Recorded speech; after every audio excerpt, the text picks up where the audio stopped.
आप सबका बहुत बहुत धन्यवाद योग ध्यान फाउंडेशन की पहले ऑनलाइन प्रोग्राम में ज्वाइन करने के लिए। हमारे इस इवेंट का नाम है लुक वन वर्चुअल इवेंट। ये हम लोगों का पहला इवेंट है ऑनलाइन और हम इसे प्लान करते हैं आप सबके कंट्रीब्यूशन और सहयोग के साथ कि हम इसको हर महीने करें। जैसे कि आप देख सकते हैं, we have an esteemed panel today. Moderators जो इस मीटिंग को मॉडरेट करेंगे वो रहेंगे doctor Anil Kumar Vedwal and doctor Srivastava. Speaker would be doctor Nupur. हमारे दो टॉपिक रहेंगे आज के लिए डिस्कस करने के लिए कि हम डायबिटीज को समर वेकेशंस में और जब स्कूल खुल रहे हैं समर वेकेशंस के बाद तो कैसे मैनेज करेंगे, क्या प्रिकॉशंस लेंगे। Second topic would be around ketones कि कीटोन्स क्या होते हैं और ये क्यों डेंजरस होते हैं। इसमें डिटेल डिस्कशन पैनल डॉक्टर्स के पैनल के द्वारा किया जाएगा। Doctor Preeti Singh, doctor Jyoti Kakkar and doctor Anju Virmani will share the insights over the topic, and then in the end we have a success story of a type 1 diabetic winner. So हमें पता लगेगा कि being with diabetes how he has conquered the diabetes and successfully achieved the goals of his life. I would also want to now introduce Anil sir. Anil sir is the soul of Yog Dhyan Foundation. Dr. Anil has an experience of more than 20 years in the field of yoga and naturopathy. Anil sir is also a doctorate in yoga and naturopathy. Since 2009, we started this journey in 2009 of Yog Dhyan Foundation. As we all are aware that with the increasing number of population with type 1 diabetes, especially in young age, the initiative and the social cause took up by sir is really helping everyone. So I would request Anil sir to please take forward from here. Anil sir, welcome and please I would request you to take this forward. Thank you. चलिए, आप सभी का स्वागत है हमारी meeting में। आज जो योग ध्यान फाउंडेशन फर्स्ट अपनी मीटिंग करने जा रहा है, जिसका मेन उद्देश्य है और जिसका मेन मोटो है कि हर एक बच्चे के ऊपर ध्यान देना, उसकी जरूरतों को, उसकी हर प्रकार से वो सारी सहायता और सपोर्ट करना ताकि हर बच्चे को डायबिटीज को मैनेज करने के लिए पूरी सहायता मिले और साथ ही उसका भविष्य भी काफी उज्जवल हो। तो मैं थोड़ा सा ब्रीफ करना चाहूँगा आपको योगदान फाउंडेशन के बारे में। योगदान फाउंडेशन एक रजिस्टर्ड इंडियन ट्रस्ट है जो 1985 में इस्टेब्लिश हुआ था और जिसका मेन उद्देश्य है, जिसकी मेन फिलॉसफी है कि क्वालिटी ऑफ लाइफ सबके लिए होनी चाहिए। ऐसा ना हो कि किसी वजह से कोई फाइनेंशियली है या किसी और डिसेबिलिटी की वजह से वो उस लाइफ को इन्वॉल्व ना कर सके। श्याम, आप चाहे तो म्यूट कर दीजिए सबको। ओके, तो 1985 से जैसे मैंने कहा तो काफ़ी ऑलरेडी कई एक्टिविटीज़ में, जैसे आपने देखा होगा नेचुरल डिजास्टर, सुनामी है, बाढ़ है, अर्थक्वेक है और या किसी प्रकार से हंगर मैनेजमेंट है, इन सारी एक्टिविटीज़ में जो हमारे योगदान फाउंडेशन के ट्रस्टी और वाइस प्रेसिडेंट हैं मिस्टर रमेश छाबड़ा जी एंड विजय छाबड़ा जी, बहुत आगे बढ़ चढ़ कर भाग लेते रहे हैं। कई जगह इन्होंने सहायता की है, स्कूल में, एजुकेशन में, ग्राउंड्स में और इन्वायरमेंट की सुरक्षा में, प्लांटेशन में बहुत आगे चढ़ कर के इन्होंने काम किया है और आज भी कर ही रहे हैं। तो सन 2009 में योगदान फाउंडेशन एक प्रकार से टाइप 1 के लिए सामने आया और जब इस चीज़ को डिस्कस किया गया कि टाइप 1 में कितनी, मतलब ये देखा गया कि किसी भी प्रकार से बच्चा चाहे फाइनेंशियल स्ट्रेंथ हो चाहे वीक हो, कहीं ना कहीं फाइनेंशियली प्रॉब्लम तो आती ही है। साथ ही साथ अगर फाइनेंशियल स्टेबलिशमेंट सही भी है तो एक एजुकेशन की कमी के कारण उसकी डायबिटीज़ में हमेशा हमने एक डिस्टर्बेंस सा माहौल देखा ही है और उसकी डायबिटीज़ को मैनेज करने में कहीं ना कहीं कोई समस्याएं आती रही हैं। तो इसकी जिम्मेदारी योगदान फाउंडेशन के माध्यम से as a chief functionary Shri Ramesh Chhabra ji ने और विजय छाबड़ा जी ने हमें प्रोवाइड की पहले डॉक्टर अनिल कुमार वेदवाल। तो जब मेरे हाथ में ये जिम्मेदारी आई तो मुझे हर प्रकार से वो फ्रीडम दी गई ताकि वो एक बच्चे को जितनी भी जरूरतमंद उनकी सहायता की जा सके और उनके समस्याओं को देखा जा सके किस तरीके से उनको हम मैनेज कर सकते हैं। तो छोटे छोटे इशू मैं अक्सर छाबड़ा जी के साथ डिस्कस करता रहता था। विंध्या मैम के साथ डिस्कस करता रहता था, और उन्होंने मेरे को पूरा फुल हैंड इंडिपेंडेंस इसके अंदर दी कि जो बच्चों के लिए जो जरूरत हो वो पहले सीढ़ी से ही, पहले स्टेप से ही आप शुरू कर दीजिए।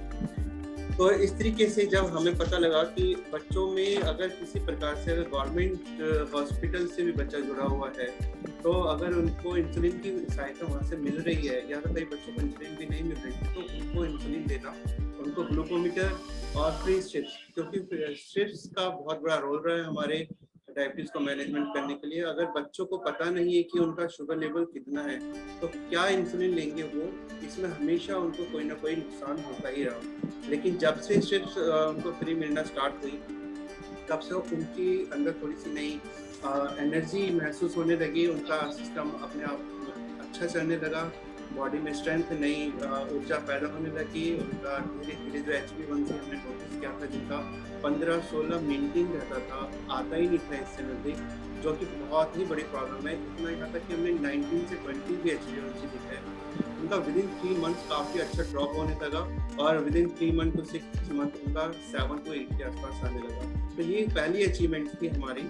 इसके बाद जब हमने देखा कि कुछ ना कुछ इशू अभी भी बने हुए हैं स्ट्रिप देने के बाद भी, तब हम उनके घरों में विजिट करने लगे, उनकी मेंटल स्टेटस और फाइनेंशियल प्रॉब्लम को भी हमने देखा कि अगर इंसुलिन प्रॉपर मिल रही है, अगर शुगर चेकअप टाइम से हो रहा है, तो एक डाइट का बहुत इंपॉर्टेंट रोल उनके लिए बना रहता है। अगर न्यूट्रिशन डाइट अच्छी नहीं मिल रही है और प्रॉपर एक्सरसाइज नहीं है, तो हमारा जो शरीर का मेटाबॉलिज्म है, शरीर की मसल्स है, टिश्यू हैं, सेल हैं, वो भी कभी कभी डिनाई कर देते हैं इंसुलिन की एब्जॉर्प्शन में और शुगर की एब्जॉर्प्शन में। तो ये अगर डिनाई चलता रहता है, तो इंसुलिन की एब्जॉर्प्शन अच्छी नहीं होती, तो शुगर का फ्लक्चुएशन हमारे शरीर में बना रहता है। तो इसीलिए सेकंड स्टेप था हमारा डाइट और न्यूट्रिशन और एक्सरसाइज को प्रॉपर ध्यान दिया जाए।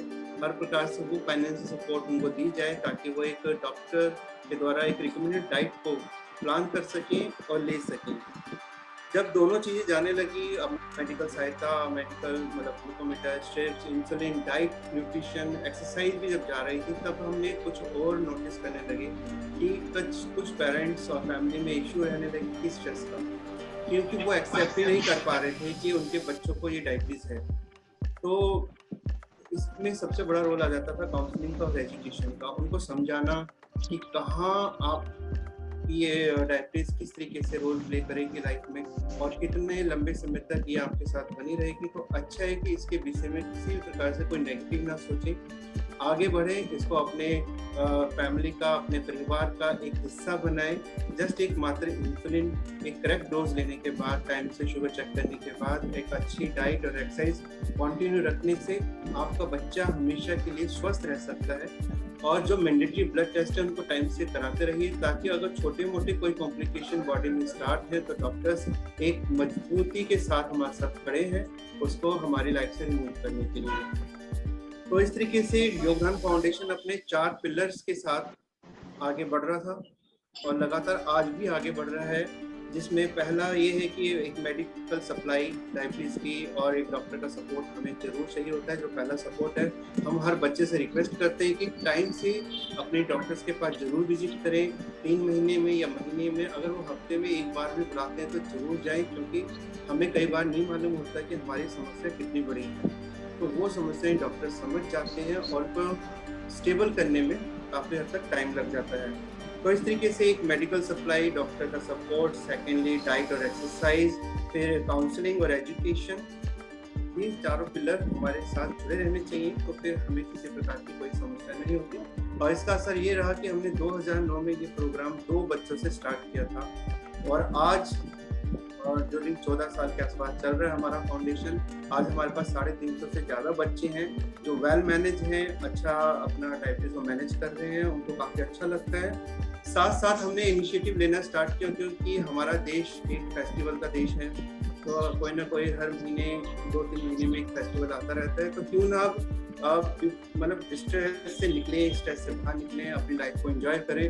हर फेस्टिवल को अब आपस में मिलकर बनाते हैं। बच्चों के अंदर अपने टैलेंट्स होती हैं, किसी के अंदर सिंगिंग है, ड्राइंग है, डांस है, वो उभर के आने लगे हैं सामने, और अपनी अपनी क्षमता को दिखा करके काफ़ी ज़्यादा उत्सुकता हमारे YDF क्लब की बनती है।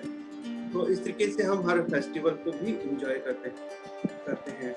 तो इस तरीके से हमारा YDF चलता है योगदान फाउंडेशन में। और एक चीज़ अक्सर हमने देखी गई है कि जैसे हमें daily insulin, daily sugar checkup, daily अच्छी डाइट चाहिए, तो उसी तरीके से हमारी जो एजुकेशन का लेवल है वो भी रेगुलर बना रहना चाहिए। इसके लिए योगदान फाउंडेशन ने स्टार्ट से ही वीकली कैंप ऑर्गेनाइज करना शुरू कर दिया था।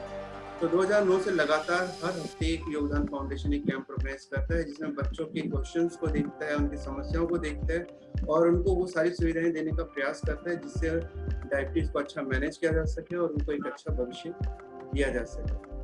तो ये था हमारा YDF, जिसमें मैं बहुत बहुत धन्यवाद देना चाहता हूँ और मिस्टर अमित छाबड़ा जी का, जो कि यहाँ के योगदान फाउंडेशन के ट्रस्टी और प्रेसिडेंट हैं, और विंध्या छाबड़ा जी का जो कि सोशल एक्टिविस्ट भी हैं। आगे बढ़कर हर बच्चे की अलग अलग समस्याओं को ध्यान से सुनना, उनको देखना और उनको दूर करना। जैसे इनका ही एक ऐसा योगदान हमें लॉकडाउन में नजर आया कि घर घर राशन तक पहुंचाने का काम किया। सभी बच्चे हमारे YDF के जानते ही हैं, और घरों तक वो सारी मेडिकल सप्लाई पहुंचाई ताकि किसी बच्चे को कोरोना या लॉकडाउन से किसी प्रकार की कोई समस्या ना हो।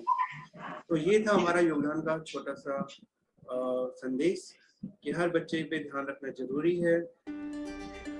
तो इसी के साथ अब आगे चलते हैं। हमारे जो साथ जुड़े हुए हैं आज के हमारे साथी हैं जो हमारे साथ कार्यक्रम को आगे बढ़ाएंगे, वो है डॉक्टर सौरभ श्रीवास्तव जी, जो कि professor of medicine and chief medical superintendent हैं जिम्स हॉस्पिटल ग्रेटर नोएडा में। साथ ही साथ इनका स्पेशल इंटरेस्ट है diabetes and neurology and critical care में। अभी हाल ही में डॉक्टर सौरभ श्रीवास्तव जी ने एक नया डायबिटीज सेंटर स्टेब्लिश किया है अपने जिम्स हॉस्पिटल में, और हम इनको लगातार से पिछले 4 से 6 महीनों से देख रहे हैं कि कितनी तेजी से आगे बढ़ रहे हैं और हर एक कदम डायबिटीज को और बच्चे की सहायता करने के लिए पूरे रूप से इन्होंने अपने दिल को खोल के रखा हुआ है। हमने अपने बच्चों से भी सुना है, हमारे YDF के योगदान के फाउंडेशन में कुछ बच्चे हैं जो जाते हैं, टाइमली उनको मतलब बुलाया जाता है, पूरा टाइम दिया जाता है, हर एक समस्या को समझ के उनका समाधान करना। बहुत बहुत अभिनंदन है, स्वागत है डॉक्टर सौरभ जी आपका। मैं चाहता हूँ आप आए हैं और थोड़ा सा अपने बारे में और बताएं, अपने सेंटर के बारे में बताएं, ताकि हमारे बच्चों तक ये संदेश पहुँचे आपका और वो ज़्यादा से ज़्यादा आपका और आपके सेंटर का फायदा उठा सकें। Welcome doctor Saurabh ji. नमस्कार, मैं डॉक्टर सौरभ श्रीवास्तव। मैं government institute of medical sciences, ये ग्रेटर नोएडा में गवर्नमेंट का मेडिकल कॉलेज है, यहाँ पे मैं मेडिसिन डिपार्टमेंट का प्रोफेसर हूँ और हेड हूँ डिपार्टमेंट का। और हम यहाँ पे डायबिटीज़ क्लिनिक बहुत दिनों से चला रहे हैं, लगभग 3-4 साल हो चुके हैं सेंटर यहाँ पे मेडिकल कॉलेज आए हुए हैं, 2018 से चल रहा है। हमने रिसेंटली अपने सेंटर को अपग्रेड करके एडवांस डायबिटीज़ केयर सेंटर के फॉर्म में इस्टेब्लिश किया है, और इसके साथ साथ हम टाइप 1 डायबिटीज़ के बच्चों के साथ भी काम कर रहे हैं। हमारे पास अब तक लगभग 800 के ऊपर टाइप 2 डायबिटीज़ के पेशेंट्स हैं, और लगभग 50 के आसपास टाइप 1 के बच्चे भी हमारे सेंटर से जुड़े हुए हैं, जिसमें से कुछ बच्चे आपके योगदान फाउंडेशन के भी हैं। और वेदवाल जी का इसमें बहुत अधिक योगदान रहा है कि वो लगातार मेरे संपर्क में रहे हैं, और हमारा जो एम है वो यही है कि हम किसी भी तरह से जो भी डायबिटीज़ है इसके लिए जितना भी बेहतर हम कर सकें, और ख़ासतौर से जो बच्चे हैं उनको अगर हम बेटर सुविधा प्रोवाइड कर सकें तो हम उसके लिए करें। हम इंस्टीट्यूट है सिमिलर टू KGMC और SGPGI, तो हमारे यहाँ आपको लगभग सारी फैसिलिटीज़ जितनी भी हैं डायबिटीज़ से रिलेटेड सारी फैसिलिटीज़ अवेलेबल हैं। इन्वेस्टिगेटिव फॉर्म में भी कि हम फूड केयर से लेके ऑप्थोलॉजिकल एग्जामिनेशन और सारे जितने भी आपकी जो अभी वेदवाल जी बात कर रहे थे कि साइकोलॉजिकल असेसमेंट की ज़रूरत पड़ती है और साइकिलों की ज़रूरत पड़ती है, वो सारी चीज़ें जो हैं हमारे पास अवेलेबल है। बीइंग ए मेडिकल कॉलेज हमारे पास सारी स्पेशलिटीज़ अवेलेबल है, तो आपको अंडर वन रूफ सारी चीज़ें मिल जाती हैं। किसी भी तरह की आपको समस्या है, कोई भी परेशानी है, तो वो हम आपको एक जगह पे कर सकते हैं। इसके अलावा हम आपको और ये बताना चाहते हैं कि हमारे यहाँ जो भी चीज़ें हैं काफ़ी सब्सिडाइज रेट में रहती हैं। वैसे ये नहीं कह रहा मैं, मोस्ट ऑफ द टाइम क्योंकि गवर्नमेंट डिस्ट्रिक्ट हॉस्पिटल नहीं है तो सब चीज़ें फ्री नहीं है, लेकिन इन्वेस्टिगेशंस और दवाइयाँ सब्सिडाइज रेट में है।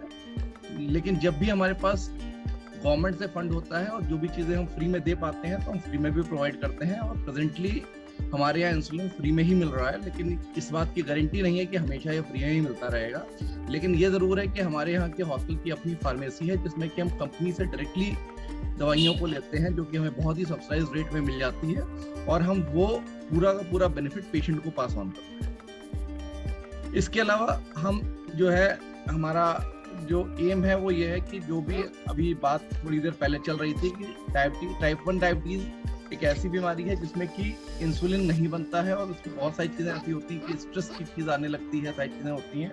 तो साइकोलॉजिकल असेसमेंट के हिसाब से हमने ये सोचा है कि जब हमारे पास एक लार्ज नंबर ऑफ पेशेंट्स हो जाएंगे तो हमारा टारगेट यही है कि हम जो है अब तक जितने भी ग्रुप होते हैं, जैसे भी अभी फैजाल जी ने कहा कि सारे ग्रुप्स जो हैं आइदर एनजीओ चला रही है या उसमें उनको हैंड होल्डिंग का काम, या तो वो टाइप 1 के सारे लोग आपस में मिलकर खुद एक दूसरे को मरीज सपोर्ट कर रहे हैं या कुछ एनजीओज कर रही हैं। तो हमारा टारगेट ये है कि हम ये मान के चलते हैं कि हम कोशिश ये करेंगे कि मेडिकल फैटर्निटी भी उसमें जुड़ी रहे और आपकी कोई भी समस्याएं हो तो हम उनका लगातार निदान कर सकें और उस ग्रुप पे भी निदान कर सकें, जो कि हमारा नेक्स्ट स्टेप होगा। धीरे धीरे करके हम इस दिशा में आगे बढ़ेंगे।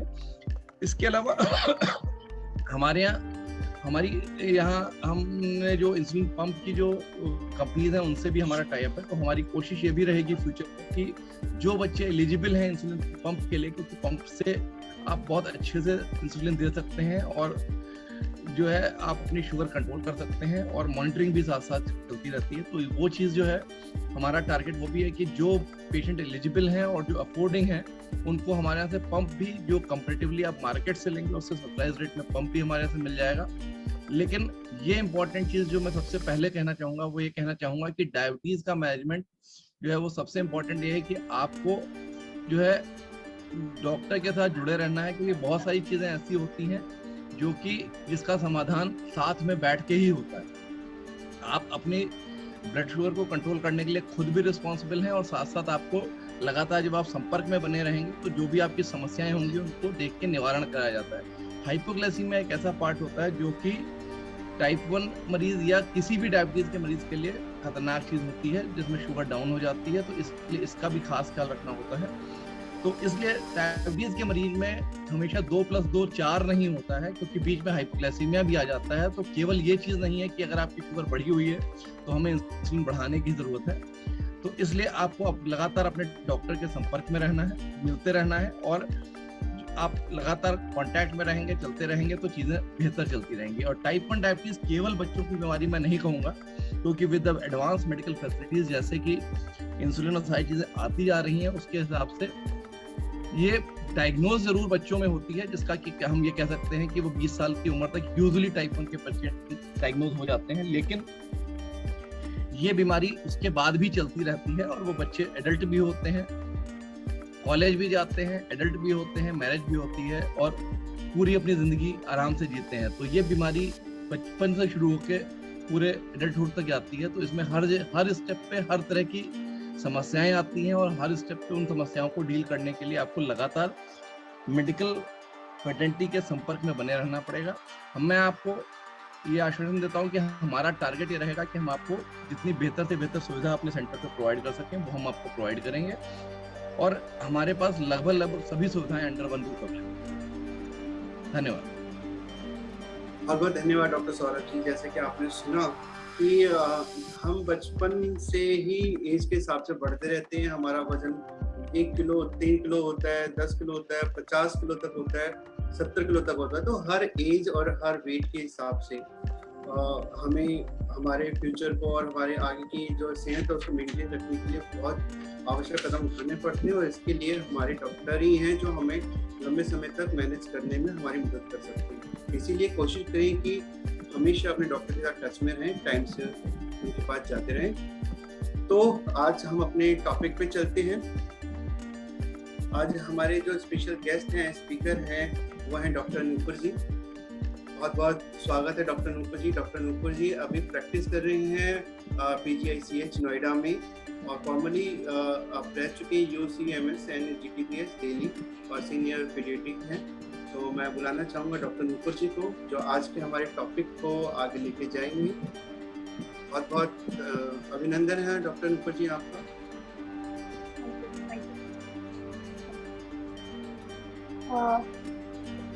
Good afternoon to everybody. आज जो मुझे टॉपिक मिला है डिस्कस करने के लिए, तो अभी क्योंकि सारे बच्चों के समर वेकेशन के टाइम चल रहे हैं, I hope I am audible, आवाज आ रही है आई गेस? हाँ जी मैम, बहुत बढ़िया आवाज आ रही है। तो जो मुझे आज टॉपिक्स मिली है डिस्कस करने के लिए, that is to do with जो अभी का समर वेकेशन का टाइम चल रहा है बच्चों का, उसके बाद जो वापस से स्कूल खुलेंगे उनके बारे में जानकारी, एंड थोड़ा बहुत कि कीटोन्स को घर पे और कैसे, क्या कीटोन्स से परेशानी हो सकती है और घर पे हम कैसे मैनेज करते हैं। तो शुरुआत करते हैं कि अभी जो हमारे वेकेशन का टाइम है जिसके साथ हमें ट्रैवल करना पड़ सकता है, उसमें हमें किन किन चीज़ों के लिए किन चीज़ों का ध्यान रखना है। तो जब भी हम हमारे whenever we are about to travel, जब हम हमारी छुट्टियां शुरू होने वाली हैं, तो हमें पता होता है कि हमारा वेकेशन टाइम कितने दिन का है, कितने दिन का ट्रैवल है, दूसरी जगह जा रहे हैं, वहाँ कितने दिनों तक रहना है और आने में कितना समय लगेगा। तो हमें एडवांस में ही प्रिपेयर करना है। लास्ट मोमेंट प्रिपरेशन से काफ़ी सारी दिक्कतें आ सकती हैं। तो जब भी हम इसके लिए तैयारी कर रहे हैं, सबसे पहले हमें अपने जो डॉक्टर हैं, जो हमारे रेगुलर केयर के डॉक्टर और उनकी टीम है, उनसे कनेक्ट करना है। उनको हमें अपना सारा प्लान बताना है, कितने ड्यूरेशन का हमारा ट्रैवल है, एंड बेसिक जो हम हर विजिट पे उनसे सीखते हैं, समझते हैं, वो वापस से वही चीज़ें हमें रीइंफोर्स करनी है।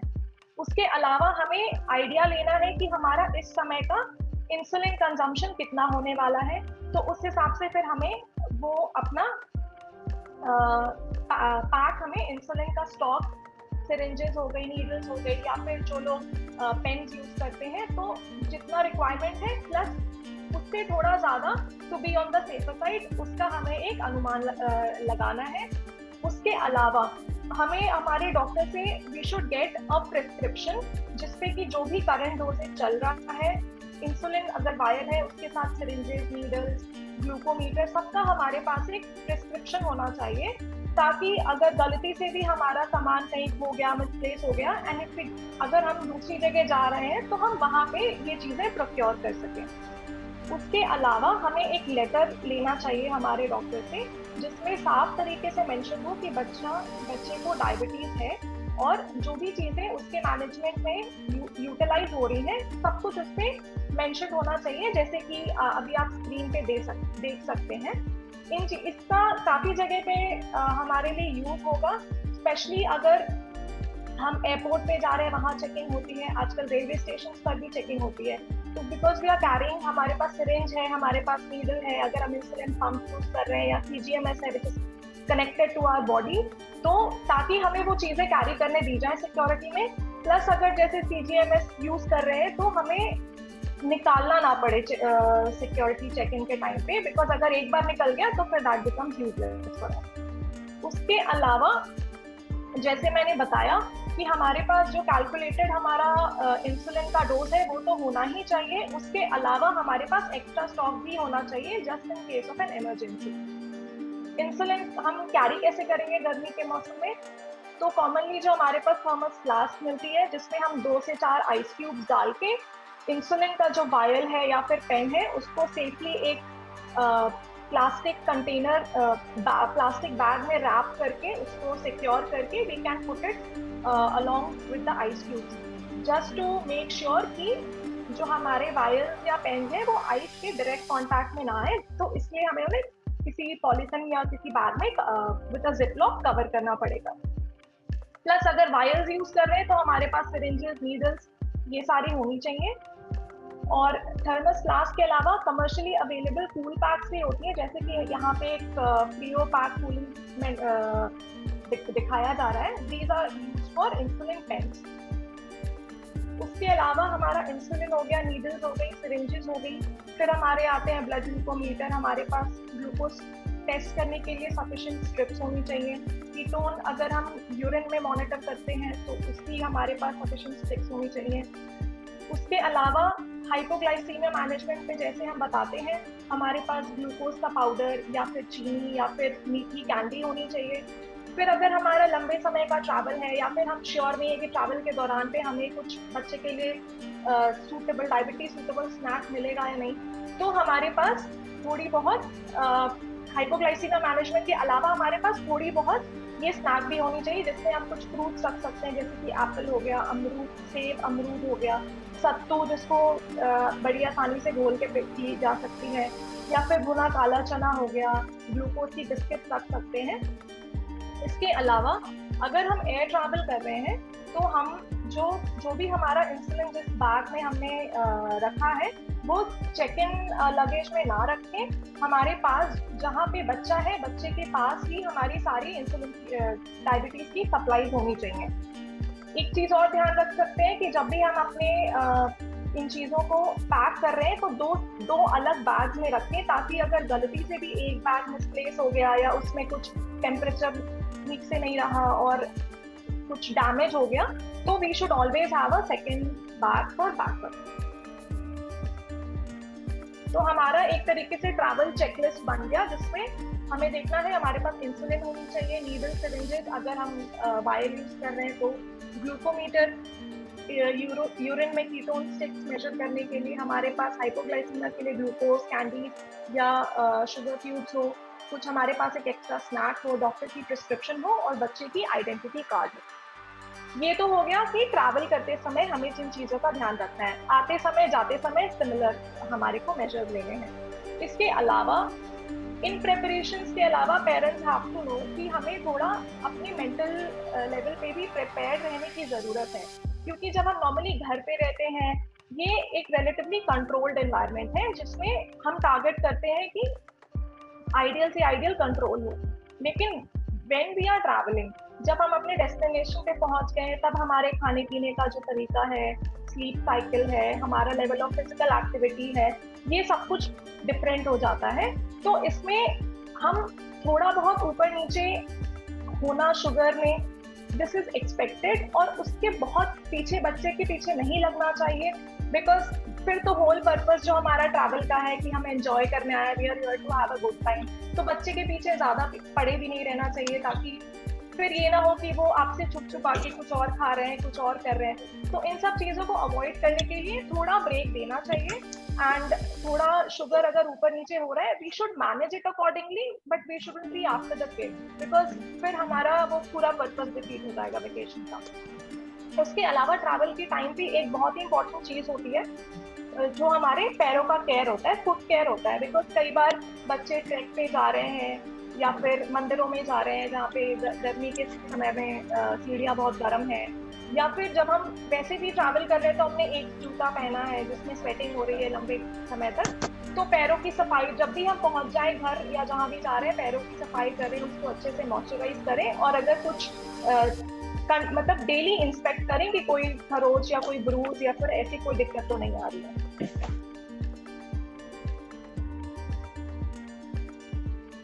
तो हमारा चेकलिस्ट फिर से देख लें, insulin, needles, syringes, glucometer, urine keto diastix, glucose या फिर कैंडीज, कुछ खाने के स्नैक्स, डॉक्टर का प्रिस्क्रिप्शन और आइडेंटिटी कार्ड। फिर इसके बाद हम आते हैं कि जब वेकेशन का समय पूरा हो गया, अब बच्चे को स्कूल वापस जाना है, तो यहाँ पे जुड़े बहुत सारे जो पेरेंट्स होंगे वो इस चीज को पहले से फॉलो कर रहे होंगे कि बच्चे स्कूल पहले भी जा रहे होंगे, अब ब्रेक आए, now they have to go back to school again. या फिर कुछ पेरेंट्स ऐसे भी हो सकते हैं जिनके बच्चों को नहीं अभी पता, कुछ 1-2 महीने में पता चली है कि डायबिटीज है, and this would be there first experience going to school. तो उसमें हमें किन चीजों का ध्यान रखना है? पहली बात कि अगर जैसे हम जितनी बार हमारे डॉक्टर या डायबिटीज एजुकेटर के पास जाते हैं, हम हर बार वही सारी मैनेजमेंट की चीज़ें उनसे सीखते हैं, हर बार हम अपने पे रीइंफोर्स करते हैं, और तभी हमारा कॉन्फिडेंस भी बिल्डअप होता है कि अगर स्पेशल सिनेरियो जैसे हाइपोग्लाइसीमिया को आइडेंटिफाई करना, उसको ट्रीट करना, अगर रात बेरात बच्चा बीमार हो रहा है, तो इस तरीके की चीज़ों को मैनेज करने में हमें भी काफ़ी समय लगता है। एंड हमें we have to be in contact with our diabetes care team every now and then. उसी तरीके से जो बच्चों के स्कूल में टीम है, अगर बच्चा अभी नया डायग्नोज हुआ है तब तो हमें स्कूल जाके हमारे स्कूल के प्रिंसिपल से, बच्चे के क्लास टीचर से, जो स्कूल की क्लिनिक है वहाँ पे जो डॉक्टर या नर्स या क्लिनिक अटेंडेंट बैठते हैं, उनको सब कुछ जाके पहली बार में सिखाना है। अगर बच्चा पहले से जा रहा है तो फिर भी वी शुड गो एंड हम वही चीजें रीइंफोर्स करें। जैसे कि अगर छुट्टियों के बाद स्कूल शुरू हो रहा है तो कहीं स्कूल की टाइमिंग सुनी चेंज हो गई। कई बार गर्मियों में स्कूल पहले शुरू कर देते हैं, अर्ली मॉर्निंग आवर्स, तो स्कूल की टाइमिंग चेक करना है। ब्रेक जो होता है, कई बार एक छोटी स्नैक की ब्रेक होती है, फिर एक मेजर लंच के लिए ब्रेक होता है, इनकी टाइमिंग्स कंफर्म करनी है। फिर बच्चों का गेम्स का पीरियड क्या है, क्योंकि हम ऐसे जैसे बच्चों को सिखाते हैं कि जब भी कोई फिजिकल एक्टिविटी करें तो एक उससे पहले छोटा सा स्नैक खा सकते हैं, तो वो वाले टाइम हमें कंफर्म करने हैं वापस स्कूल जाके। और फिर इन्हीं के हिसाब से हम किस तरीके का बच्चे के लिए टिफिन में स्नैक पैक कर रहे हैं, ये हमें फिर डिसाइड करना है। तो जब भी हम स्कूल जाएं तो हम बच्चे के क्लास टीचर के पास पहली बात तो हमें एक एरिया पता होना चाहिए कि अगर बच्चे को ग्लूकोज मेजर करने के लिए, ग्लूकोज अगर बच्चे को स्कूल में नापना है, उसके लिए बच्चे को सेफ एंड सेपरेट एनवायरनमेंट मिलना चाहिए, जो कि यूजुअली जो स्कूल का क्लिनिक होता है वो एरिया हम बच्चे को बताते हैं। जब अगर if the child is old enough, अगर बच्चा बड़ा है, 8-10 साल का है, अगर इंसुलिन खुद से लगाता है तो भी कभी भी अनसुपरवाइज्ड इंसुलिन ना दे बच्चा खुद से, या तो उनकी टीचर या फिर जो अटेंडेंट है, डॉक्टर है, नर्स है क्लिनिक में, तो उनकी निगरानी में ही करे। दूसरी बात कि हमें जो भी इनकी क्लास टीचर या जो क्लिनिक के अटेंडेंट्स हैं, हमें उनको जाके टाइम टू टाइम सिखाना पड़ेगा और कंफर्म कराना पड़ेगा कि अगर बच्चे को कभी हाइपोग्लाइसीमिया के लक्षण आ रहे हैं तो वो किस तरीके से आइडेंटिफाई करें। अगर ऐसा आ रहा है तो फिर करना क्या है कि बच्चे को अकेला ना छोड़ें, बच्चे को कुछ खिलाने को दें, वो सारी चीज़ें उनको हमें टाइम टू टाइम बतानी पड़ेगी। दूसरी बात कि अगर जैसे जो बच्चे के गेम्स पीरियड के जो टीचर होते हैं उनसे फिर हम अलग से जाके मिलें और उनको भी ये बताएं कि अगर बच्चे को नॉर्मल जो उनका टिफिन का टाइम है उसके अलावा अगर बच्चे को खाने की जरूरत पड़ रही है तो उसे अलाउ करें, ना कि पनिश करें इस चीज के लिए। तो जैसे लिखा है रीइंफोर्स, जो भी हम जैसे अपने डॉक्टर के पास जाके बार बार चीजें सीखते हैं, हमें भी बच्चे के स्कूल में जाके यही सारी चीजें उनके टीचर्स को, उनके क्लिनिक अटेंडेंट्स को ये चीज बार बार सिखानी पड़ेगी। इसके अलावा जैसे कि बताया, गेम्स टीचर को हमें जब भी उनको अलाउ करना चाहिए अगर बच्चे को एक्स्ट्रा स्नैक लेने की जरूरत पड़ रही है। एक और इम्पॉर्टेंट चीज़ है कि जो भी बच्चे के डायबिटीज मैनेजमेंट के लिए जो भी चीज़ें यूज में आती हैं, जैसे कि ग्लूकोमीटर हो गया, ग्लूकोमीटर के साथ उसकी स्ट्रिप्स हो गई, फिर हाइपोग्लाइसीमिया के लिए शुगर हो गया, ग्लूकोज की टैबलेट हो गई या ग्लूकोज का पाउडर हो गया, या फिर एक्स्ट्रा स्नैक जो एक बैग में पैक करके हमेशा क्लिनिक पे या फिर उनकी क्लास टीचर के पास अवेलेबल होना चाहिए। अगर बच्चा खुद के साथ कैरी कर रहा है फिर भी एक एक्स्ट्रा बैग हमारे पास हमेशा रहना चाहिए, just in case of an emergency. और अगर हम इंसुलिन बच्चे का क्लिनिक में भी स्टोर कर रहे हैं तो हमेशा टाइम टू टाइम हमें वो चेक करना चाहिए कि उसकी स्टोरेज सही है, उसका एक्सपायरी डेट तो नहीं आ गया। अगर एक्सपायरी डेट आ रही है तो उसको हम घर ले आके घर पे यूज करें और जो स्कूल वाला है वो बदल दें। और लास्ट में हमें एक हैंडआउट भी प्रिंट करके या फिर लिख के जिस भी तरीके से हमारे लिए सूटेबल हो, बच्चे की क्लास में और स्पेशली बच्चे की क्लास में या फिर स्कूल की क्लिनिक में हमेशा मेंशन होना चाहिए कि हाइपोग्लाइसीमिया को कैसे हम आइडेंटिफाई करें। अगर हाइपोग्लाइसीमिया होता है तो बच्चे को अकेला ना छोड़े, कैसे मैनेज करना है बच्चे की जो हाइपोग्लाइसीमिया है वो कहाँ हमने सिक्योर करके रखा है स्कूल में, और हमारे सारे इमरजेंसी कॉन्टैक्ट्स भी उसमें अवेलेबल होने चाहिए कि जब भी ऐसा कुछ होता है तो मदर फादर जिसको भी कॉन्टैक्ट करना है सबके क्लियर कट नंबर्स अवेलेबल होने चाहिए उसमें।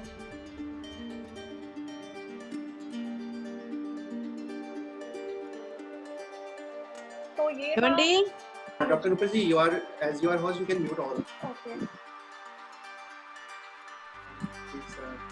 Mummy.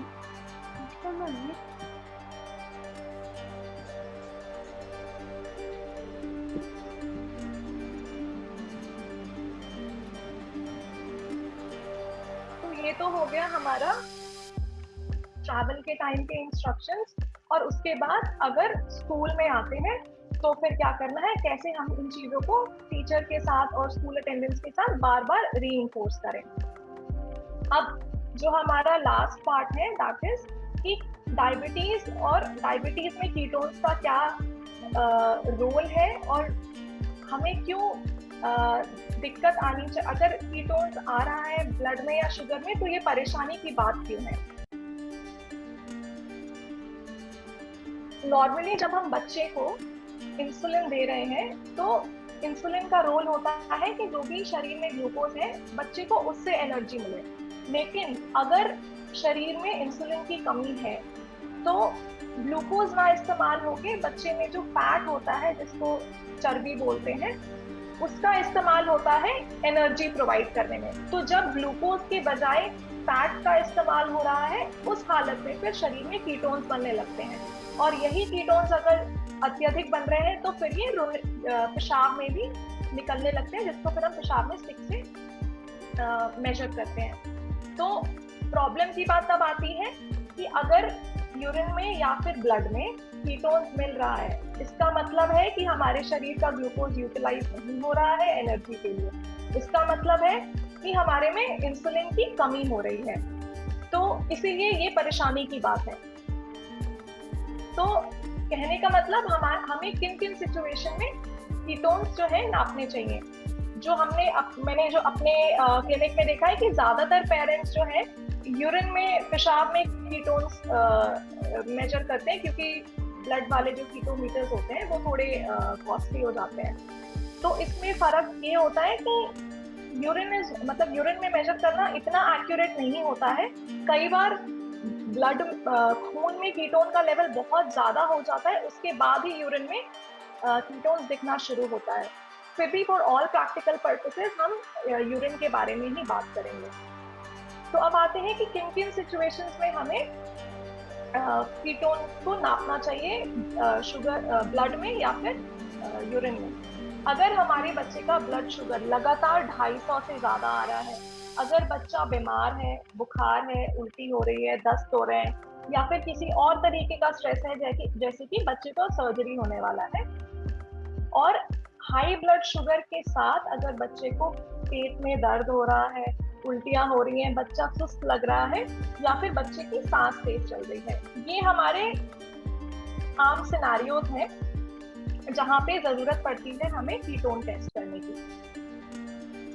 अब जैसे हम इसमें देख सकते हैं कि यहाँ पे एक तरफ दिख रहा है ब्लड में कीटोन की मात्रा, दूसरी तरफ दिख रही है पेशाब में कीटोन की मात्रा। तो क्योंकि ज्यादातर लोग पेशाब वाली स्ट्रिप यूज करते हैं तो उसमें हमें क्या करना होता है कि जो स्ट्रिप होती है पेशाब वाली उसको एटलीस्ट 30 सेकेंड के लिए हमें फुली इमर्स करना होता है, पेशाब में पूरी तरीके से डुबाना होता है स्ट्रिप को। 30 सेकेंड के बाद हमें 15 सेकेंड वेट करना होता है और 15 सेकेंड के तुरंत बाद हमें जो भी स्ट्रिप पे कलर का बदलाव आ रहा है उसको डिब्बे के ऊपर दिए गए कलर से मैच करना होता है। तो ये वाली जो ऊपर वाली जो हमारी इमेज है जिसमें कि दिखा रहा है, लिखा भी हुआ है रीड एग्जैक्टली एट 15 सेकेंड्स और उसके बाद हमारे कलर का मतलब मीनिंग बताया गया है, इंटरप्रिटेशन बताया गया है। तो उसमें अगर कीटोन की मात्रा बढ़ी हुई आ रही है जिसको लार्ज लिखा गया है, जो ऊपर के मैक्सिमम वाले जो 2 कलर्स हैं, जो डार्केस्ट ब्राउन हैं 2 कलर्स, तो ये अगर ऐसी कलर आती है तो अस्पताल के इमरजेंसी जाना है। अगर ट्रेस स्मॉल या मॉडरेट आ रही है इस सिचुएशन को फिर भी घर पे मैनेज किया जा सकता है, लेकिन हमें इमीडिएटली अपने डायबिटीज केयर टीम के संपर्क में आना पड़ेगा। अगर हम घर पे मैनेज करने का सोच भी रहे हैं हमें हमेशा हमारे डायबिटीज केयर टीम के कांटेक्ट में रहना चाहिए, टाइम टू टाइम उन्हें बताना चाहिए। और अगर फिर कुछ भी इनके अलावा कुछ भी नहीं समझ आ रहा है कि चाहे तो स्मॉल है, मॉडरेट है या लार्ज है, हमें कुछ नहीं समझ आ रहा, हम कंफ्यूज है कि क्या करना है, तो बच्चे को लीजिए और इमरजेंसी चले जाइए। That is the safest option. और अगर हम ब्लड की बात करें तो ब्लड में तो सीधा जो कीटोन की जो मीटर होती है उसमें तो सीधा रीडिंग दिखाता है। तो अगर उसमें 1.5 से ज्यादा दिख रहा है दैट इज 1.5 से ज़्यादा का मतलब है कि हमें तुरंत इमरजेंसी लेके जाना है। 0.6 से 1.5 के बीच में फिर हम घर पे मैनेज करने का सोच सकते हैं, लेकिन हमें अपनी डायबिटीज टीम के संपर्क में हमेशा रहना है। और अगर 0.6 से कम है तो फिर अभी खतरे से बाहर है।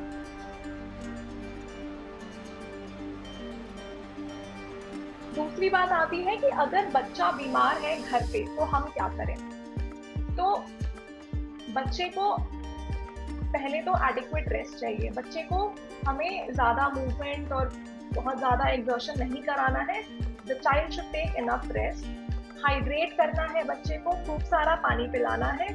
अगर बच्चे को खाने की इच्छा नहीं हो रही है और एक बार में बहुत सारा नहीं खा पा रहा है तो थोड़ा थोड़ा करके, लेकिन ज़्यादा फ्रीक्वेंटली थोड़ा खाना, लेकिन हमें ज़्यादा बार खिलाना है बच्चे को। जो भी बच्चा प्रेफर करे, खिचड़ी जो सेमी सॉलिड चीज़ें हैं, अगर निगलने में दिक्कत हो रही है, सेमी सॉलिड चीज़ें खिचड़ी, दलिया, दाल, ये सारी चीज़ें दे सकते हैं। अगर उसमें भी बात नहीं बन रही है तो फिर हम भी ऐसे हालात में दे सकते हैं, जैसे कि खीर हो गया या फिर फ्रूट्स हो गया या फिर जूस हो गया। तो अगर ऐसी नौबत आ रही है कि बच्चा कुछ भी नहीं खा पा रहा है तो फिर या तो हम अस्पताल ही चले जाएं या फिर उनको छोटा मीठी चीज़ें भी छोटी मात्रा में दे सकते हैं। एक बहुत ज़रूरी चीज़ है कि अगर बच्चा बीमार है तो इंसुलिन बिल्कुल भी ना बंद करें। कई बार हमें लगता है कि अगर बच्चा खा ही नहीं रहा है तो ग्लूकोज बढ़ेगा ही नहीं, तो इंसुलिन ही ना दें। ये बिल्कुल बहुत ही गलत धारणा है। कई बार ज़्यादातर देखा गया है कि जब बच्चे बीमार पड़ते हैं तो बच्चों का ये एक तरीके का स्ट्रेस होता है, और स्ट्रेस में वैसे भी ग्लूकोज बढ़ जाता है। बच्चा खाए या ना खाए, स्ट्रेस में ग्लूकोज कई बार वैसे भी बढ़ जाता है। तो उसको भी काउंटर करने के लिए हमें इंसुलिन जारी रखना है। और जब अगर हम नॉर्मली बच्चे का जो शुगर है दिन में 4 बार या 3 बार अगर मॉनिटर करते हैं तो बीमारी के टाइम पे हमें इसको ज़्यादा फ्रीक्वेंटली करना है। 4 से 6 घंटे, कई बार हमें 2 घंटे पे भी, डिपेंडिंग कि बच्चे का स्टेटस क्या है, हमें ज़्यादा फ्रीक्वेंट मॉनिटरिंग करनी है ब्लड शुगर की। अब अगर बच्चे का शुगर 250 से ज़्यादा आ रहा है तो हमें बच्चे का कीटोन टेस्ट करना है।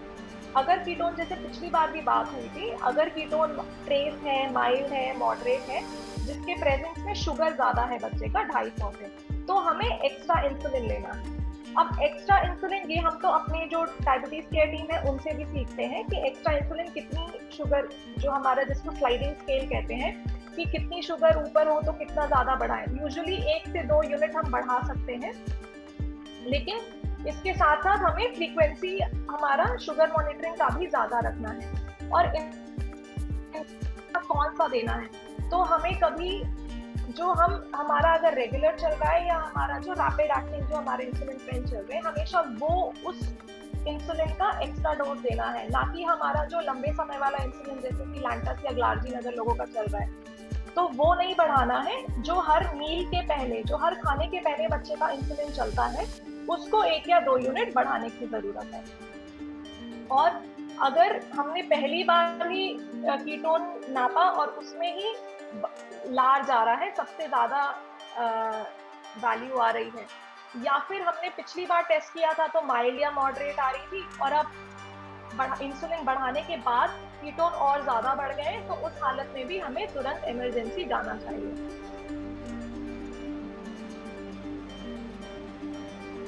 फिर आता है कि जो खतरे वाली बातें हैं, अगर बच्चे के पेट में दर्द हो रहा है, उल्टियां हो रही हैं, बच्चा कुछ भी खा पी नहीं रहा है, बच्चे की, जैसे पिछली स्लाइड में हमने बात किया कि शुगर 250 से ज़्यादा है और उसके साथ साथ कीटोन्स भी आ रहे हैं, जो कि एक्स्ट्रा मतलब अधिक इंसुलिन देने के बाद भी जिसमें कोई इम्प्रूवमेंट नहीं आ रहा है, कीटोन्स पहली बार ही मेजर किया उसी में अधिक दिखा रहा है, या फिर बढ़ रहा है एक्स्ट्रा इंसुलिन देने के बाद भी, इन चीजों में हमें इमरजेंसी जाना अनिवार्य है। इन चीजों के अलावा अगर कुछ भी बच्चा हमें लग रहा है कि हम घर पे नहीं मैनेज कर पाने के सक्षम है, या फिर आप कंफ्यूज्ड हैं कि क्या करें, तो तुरंत इमरजेंसी चले जाइए बिना सोचे।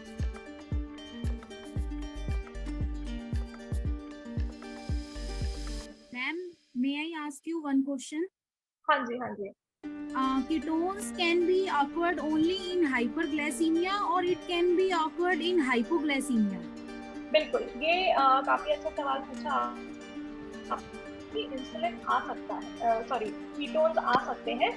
वो तब होता है कि बच्चे ने कुछ भी नहीं खाया पिया हो, तो जो हमारा, जैसे कि मैंने बताया कि अगर फैट का यूटिलाइजेशन हो रहा है अगर एनर्जी के लिए, तो उसमें कीटोन निकलने लगता है। अगर जिसको हम बोलते हैं स्टारवेशन कीटोसिस, आम भाषा में, कि अगर बच्चे का खाना पीना इतना कम है तो कम ग्लूकोज में भी कीटोन्स यूरिन में, ब्लड में आ सकता है। उसका इलाज होता है ना कि हम इंसुलिन बढ़ाएं बल्कि बच्चे को खाना खिलाना है, या फिर बच्चे को अस्पताल में भर्ती करा के सुई के द्वारा ग्लूकोज देना चाहिए, डेक्सट्रोज देना चाहिए।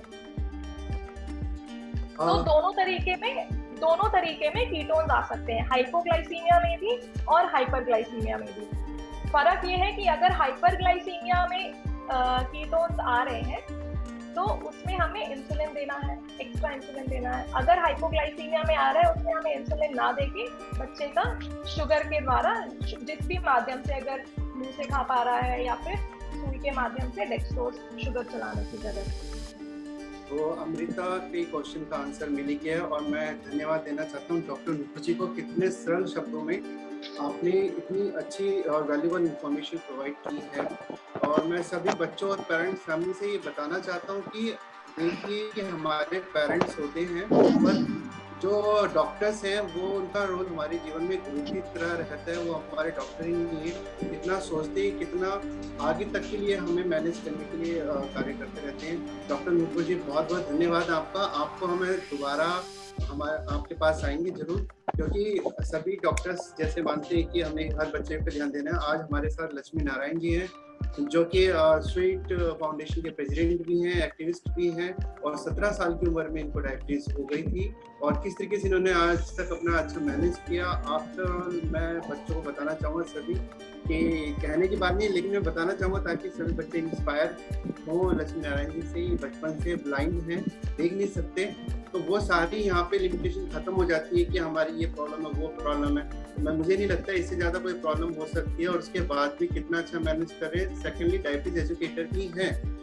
तो अभी हम पहले लक्ष्मी नारायण जी को लेंगे, इसके बाद हम अपने पैनलिस्ट को दोबारा रिक्वेस्ट करेंगे आए और वो सभी आप सभी के क्वेश्चंस के सही और सरल शब्दों में आंसर करें। तो बहुत बहुत अभिनंदन है लक्ष्मी नारायण जी, आपका बहुत बहुत स्वागत है। आप आए, आपको देख के हम खुद ही इंस्पायर हो जाते हैं। आज बच्चे भी आपको बहुत सुन रहे हैं, ज़्यादा से ज़्यादा बच्चे जानेंगे। योगदान फाउंडेशन में आपको बहुत बहुत स्वागत है। Yeah, thank you so much, Anil ji. I hope my audio and video are clear. बहुत हर क्लियर है, and your smile is also very clear. Thank you. Thank you so much, sir. Thank you. Actually, I can speak Hindi, but my Hindi is not good, so I'll proceed in English only. I'm really happy to join YDF, and thank you so much for the appreciation. And I'm really happy to be with here my teachers, Preeti ma'am and Anju ma'am. Thank you so much. Yeah, so as Anil ji told, I am blind by birth, and later diagnosed with type 1 diabetes at the age of 17. So no connection between them. My vision is not because of diabetes, so it's because of congenital, because of some other issue. It's a congenital blindness. During my school education, our trust, Rural Development Trust in Anantapur, Andhra Pradesh, they taught me everything at free of cost. So even though I'm from economically poor background, I had a great support from the trust, and I overcome vision challenges using computers and everything. I learned there only. Even communicating in English also I learned there. Of course, I had a great education I can say, from University of Hyderabad. Along with my studies, I learned a lot from there, and there I joined. After that, I joined Sweet Souls Foundation. Then after diagnosis, it was very, very challenging for me with two challenges. Injecting insulin on my own was itself challenging, because I can't see the readings on the syringe. I didn't know about anything about insulin pen those days. In 2012, I diagnosed. So during that time, so no one told me about insulin pen. One doctor in Hyderabad, Kalyan Chakravarti, he told me and he encouraged me to use insulin pen, and he trained me actually how to use that and all, what are the precautions to be taken, and also I started taking insulin injection on my own. I was really happy that moment. I can't express in words. Then checking glucometer, checking reading with a glucometer also was challenging for me, because same thing because glucometer doesn't speak, no. So I was so asking someone else nearby to read the reading on that. Sometimes it happens that after 5 minutes it disappears, right? I have to retest, or I have to show them the history. So those are the things what are happening. But I googled it and I found out glucometer, voice glucometer. So I started checking my blood sugars on my own. So like that, slowly I become independent. Now I also use sensor, but today I'm off the sensor. I use sensor, I use Night Scout, I use Miyamio, all the technology available in the market for diabetes except pump. Pump also I tried, but just for some days, just to experience it. So that is about me, and I feel diabetes or vision, both the challenges, I feel I'm grateful to have them. Especially type 1 diabetes made me special among many, among all the people. So I'm grateful for that. Actually, wherever I travel, I have a great love. I can say I'm traveling everywhere all over the country. I travel alone, so I use white cane.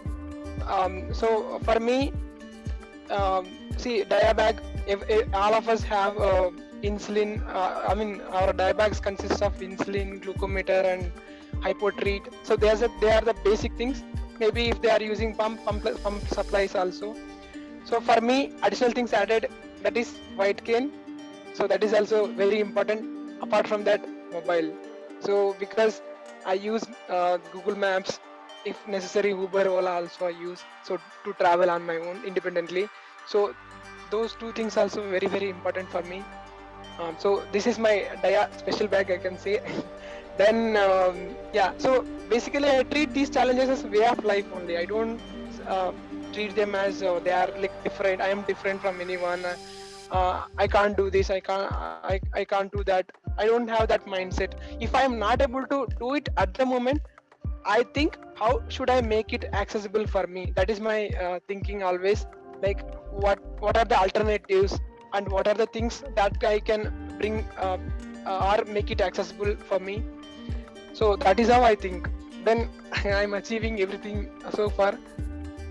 Next thing is pump. I don't know when I will start using pump, but pumps are also not accessible. Maybe someday if I start using it, I'll make it as accessible for me or for any other person with visual impairment or visual impairment diabetic, I can say. So diabetes gave me a lot of good friends, many friends, many amazing friends, I can say, in all parts of the country. I'm thankful for that. So instead of worrying about type 1 diabetes, I always feel grateful about it having for that. If without this condition, I wouldn't have met all of you. Thank you. Thank you, Lakshmi Narayan ji. आपने तो सबको सन कर दिया था. And you have silent everyone, so because you are very inspiring and you have reduced all the stress. I think जितने भी बच्चों ने आपको सुना है, जो भी पेरेंट्स आपको देख रहे हैं, मुझे तो लग नहीं रहा कि अब उनके पास कोई समस्याएं हैं. They don't have any problem after hearing you properly. तो काफी कुछ कहना चाहते हैं, लेकिन मैं सब कुछ नहीं कहना चाहूँगा आपके बारे में, बिकॉज हमारे पैनलिस्ट अभी आ रहे हैं, वो भी आपके बारे में बहुत कुछ कहना चाहेंगे, मुझे जरूर लगता है, और काफी कुछ कहना चाहेंगे. थैंक यू लक्ष्मी नारायण जी, आप आते रहे. Yeah, I forgot to mention my profession is software testing. My passion is educating people with type 1 diabetes.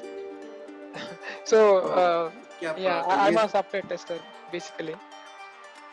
Clapping for you, it's great, and salute to you. कि आप सभी बच्चों जान के हैरान होंगे कि डायबिटीज खुद भी हैं, लेकिन डायबिटीज एजुकेटर भी हैं और स्वीट सॉल के खुद एक प्रेसिडेंट भी हैं, फाउंडर भी हैं और मतलब इतना सोशली एक्टिव है बच्चों के लिए कि जो जैसी भी उनकी समस्या है उनके लिए आगे बढ़ते हैं, उनकी जैसी जरूरतें उनको पूरा करते हैं। बहुत बहुत धन्यवाद Lakshmi Narayan ji. Thank you so much. So just to correct, I am not a founder or president of. I am core member of Speech Souls Foundation. Oh, I'm sorry. But I actively, no problem. But I along with my friends, we actively do events for people with type 1 diabetes, children and adults in Hyderabad, Andhra, Telangana. In 2 states we do that. मैंने काफी कम कह दिया था आपके बारे में। Lot of thank you mister Asmi. चलिए बहुत बहुत शुक्रिया। और आप सभी ने सुना तो टाइम काफी है और कम भी है सभी के पास, लेकिन हम चल रहे हैं अपने पैनलिस्ट के पास। आज हमारे पैनल डिस्कशन में डॉक्टर अंजू वर्मानी जी हैं, डॉक्टर प्रीति सिंह जी और डॉक्टर प्रोफेसर ज्योति कक्कर जी। मैं थोड़ा आपके बारे में बताना चाहूँगा कि जैसे आपको बताया गया था कि डायबिटीज बच्चों को मैनेज करने के लिए एजुकेशन के साथ साथ डाइट एक्सरसाइज के साथ साथ उनकी काउंसलिंग बहुत ज़रूरी होती है। कई ऐसे एस्पेक्ट्स होते हैं जो डॉक्टर, एजुकेटर या हम नहीं समझ पाते हैं, उसमें एक साइकोलॉजिस्ट का बहुत बड़ा रोल होता है। डॉक्टर ज्योति कक्कर जी योगदान फाउंडेशन में समय समय पे आते रहे हैं, हर प्रकार से फाउंडेशन में बच्चों की हेल्प करते रहे हैं, काफ़ी चीज़ें उनके बारे में कहने के लिए। तो टाइम ज़्यादा न लेते हुए डायरेक्ट उन्हीं से सुनते हैं। बहुत बहुत शुक्रिया एंड बहुत बहुत स्वागत है डॉक्टर ज्योति जी आपका योगदान फाउंडेशन की फर्स्ट मीटिंग में। Thank you. इतना अच्छा लग रहा है कि अब लग रहा है कि अनम्यूट करके ताली बजानी चाहिए इतने अच्छे कंटेंट के बाद। और जिस तरह अभी लक्ष्मी ने शेयर किया, इट इज़ अमेजिंग। फोरम इतना अच्छा है, शुरुआत आज बहुत अच्छी हुई and I think all compliments to the team who has organised. तो कुछ थोड़े समय में एक दो पॉइंट्स हैं जो मैं ऐड करना चाहूँगी। Doctor Nupur's presentation was a very very good presentation. उन्होंने हाईलाइट किया सब बच्चों के लिए, पेरेंट्स के लिए कि इस वक्त हमारी ज़रूरत क्या है और स्कूल जाने में वापस हमें क्या ध्यान रखना है, कीटोन्स का। तो जब हम ध्यान से देख रहे थे तो मेरे मन में एक चीज़ आई और वो मैं आप लोगों से शेयर करना चाहूँगी कि पूरी डायबिटीज़ मैनेजमेंट अगर उसका सक्सेस स्टोरी है, जैसे आज लक्ष्मी हमारे साथ सक्सेस स्टोरी हैं, तो वो 2 चीज़ें हैं। एक है संपूर्ण ज्ञान, अपनी नॉलेज को कंप्लीट रखो, अधूरी नहीं। कोई भी चीज़ अगर नहीं पता पूछो, क्वेश्चंस। अब तो इतने फोरम्स हम सबके बन गए, सपोर्ट ग्रुप्स हैं, उनसे जुड़ना बहुत ज़रूरी है, एक दूसरे से सीखना बहुत ज़रूरी है। तो कभी भी कोई चीज़ क्वेश्चन मार्क नहीं होनी चाहिए मेरे लिए कि इस वक्त मुझे क्या करना है। हाइपोग्लाइसीमिया हो गया, क्या हो गया, कीटोन आ गई तो क्या हो गया। ये नॉलेज इनकम्प्लीट ही हमारा फेलियर है। दूसरा पॉइंट, अनुशासन, डिसिप्लिन लाइफ में। एक्सरसाइज तो वो एक्सरसाइज रोज हो रही है कि नहीं हो रही, सब चीज़ें एक तरफ।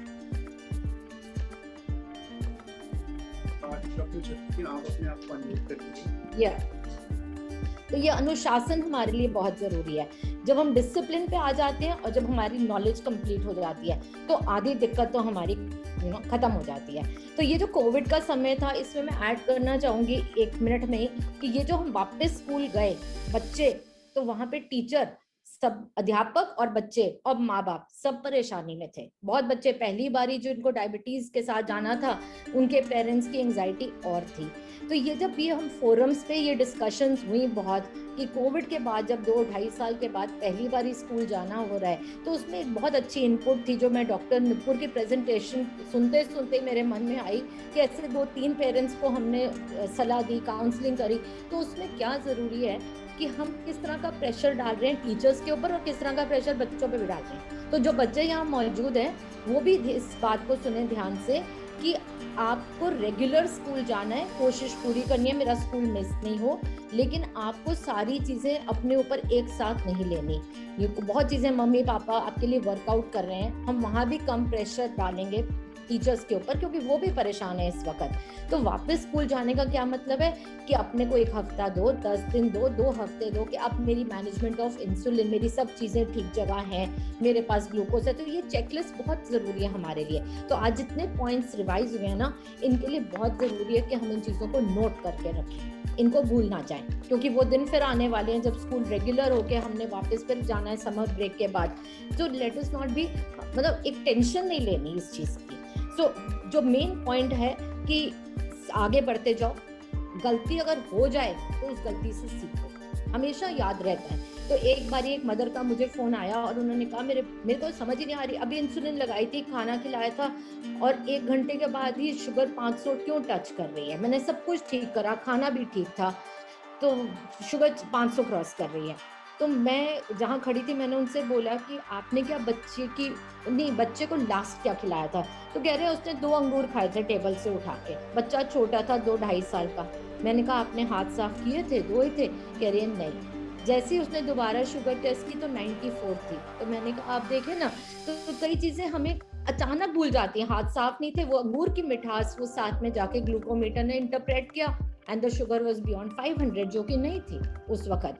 तो ये चीजें एक्सपीरियंसेस ऑफ पेरेंट्स, एक्सपीरियंसेस जो बच्चों के हैं, ये ऐसी ही जगह आके हम लोग सब एक दूसरे के साथ शेयर कर सकते हैं। बस मैं इतना ही कहना चाहूंगी, बाकी फिर अगर आप लोगों के सवाल जवाब होंगे तो we will take it up. Thank you. बहुत बहुत धन्यवाद डॉक्टर ज्योति। मैं डॉक्टर प्रीति सिंह जी को मिलना चाहूँगा। डॉक्टर प्रीति सिंह को काफ़ी बच्चे जानते भी हैं और बड़े एक्साइटेड होंगे आज उनको सुनने के लिए। तो आगे के इसी विषय को कंटिन्यू आगे रखते हुए अपने सुझाव देंगे। Welcome doctor Preeti. Thank you Anil ji and thank you Yog Dhyan foundation मुझे यहाँ आमंत्रित करने के लिए। नमस्कार। सबसे पहले तो मैं लक्ष्मी जी को बहुत सारी शुभकामनाएं देती हूँ अपनी सक्सेस स्टोरी सुनाने के लिए। Truly inspirational and motivational. ये हम सब डायबिटिक बच्चों के लिए ही नहीं, हम लोगों के लिए भी जिन्हें अभी फिलहाल डायबिटीज नहीं है, मैं कहूँगी उन सब के लिए भी बहुत ही इंस्पायरिंग है आपकी जर्नी। इतना कुछ सीखने के लिए है। और जैसे डॉक्टर ज्योति मैम ने बोला, 2 इम्पॉर्टेंट बातें जो हमें हमेशा ध्यान रखनी है, अनुशासन और अपनी नॉलेज कंप्लीट करना। आई थिंक ये सबके लिए वैलिड है मैम। अगर हम भी अनुशासित नहीं रहेंगे, हमारा भी पूरा मेटाबॉलिज्म डिसमेटाबॉलिक स्टेट में चला जाता है। तो मुझे चाहिए कि हम लोग भी उतना ही रूटीनली अपना ध्यान रखें, अपनी एक्सरसाइज का, अपनी डाइट का, अपने डिसिप्लिनिंग का with respect to our routine. It is very important. और डॉक्टर नूपुर का भी मैं बहुत धन्यवाद करूंगी। उन्होंने बहुत सरल भाषा में एक बहुत ही अपनी अच्छी प्रेजेंटेशन के थ्रू हमें समझाया कि हमें छुट्टियों में कैसे अपना ध्यान रखना है, वेकेशन में कहीं बाहर जाएं तो हमें कैसे अपना ध्यान रखना है। आप अपने आप पर यूज करें प्लीज।